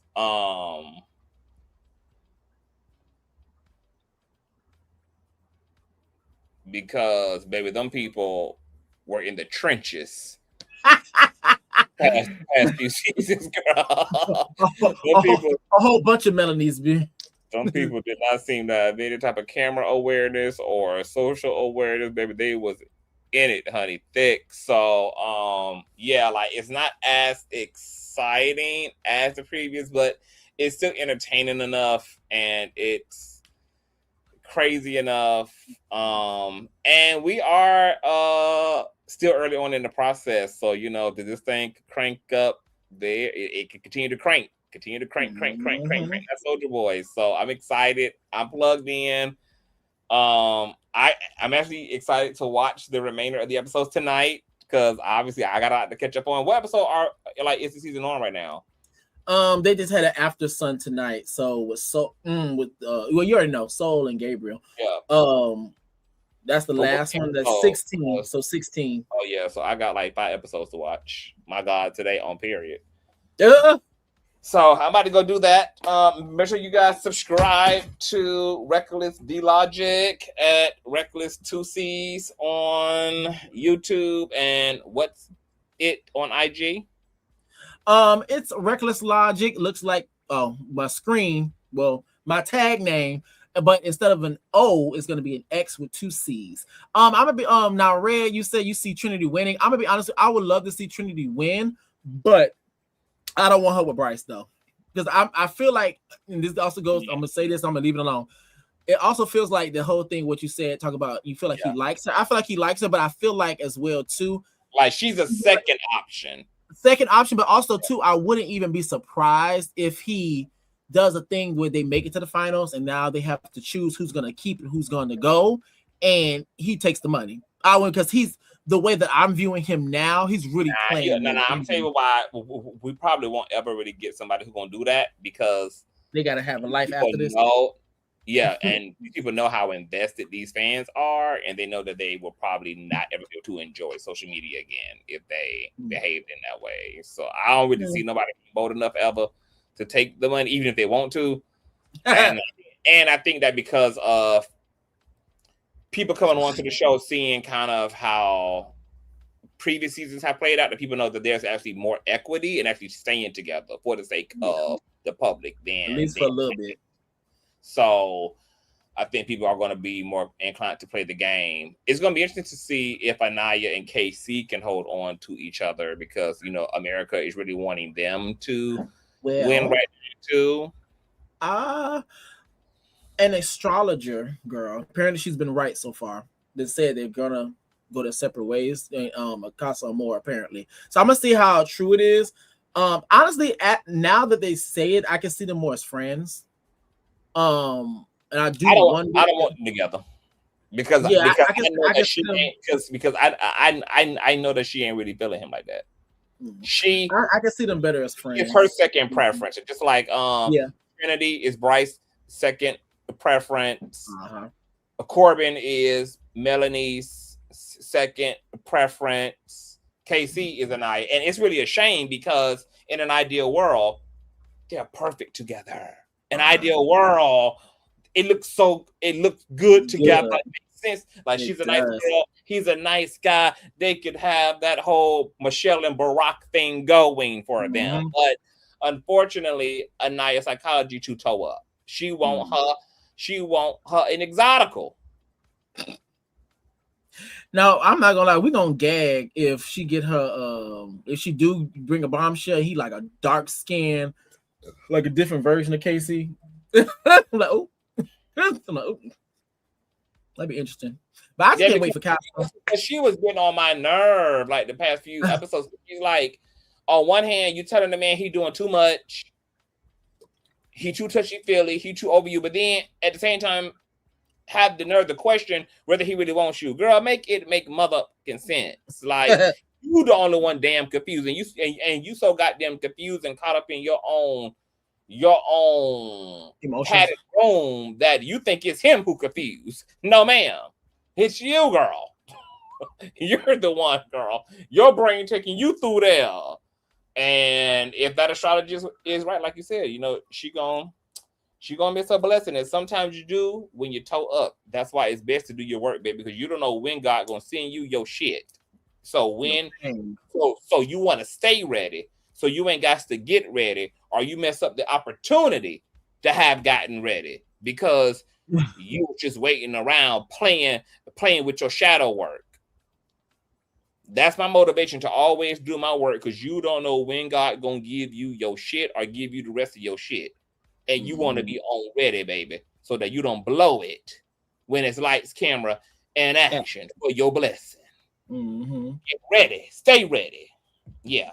All right. We out of here, y'all. If you want to join the group chat on IG for Love Island, if you don't have a community to talk to and to obsess over the season with, you can join us. The link is in the description box, as well as Reckless's YouTube channel. We will see y'all for the next installment next week. I guess we don't know which day, girl. It just depends on, we figure that out as we go along, but it'll be someday next week. Wednesday. We'll see, child. Because that's their off day. I said because that's their off day.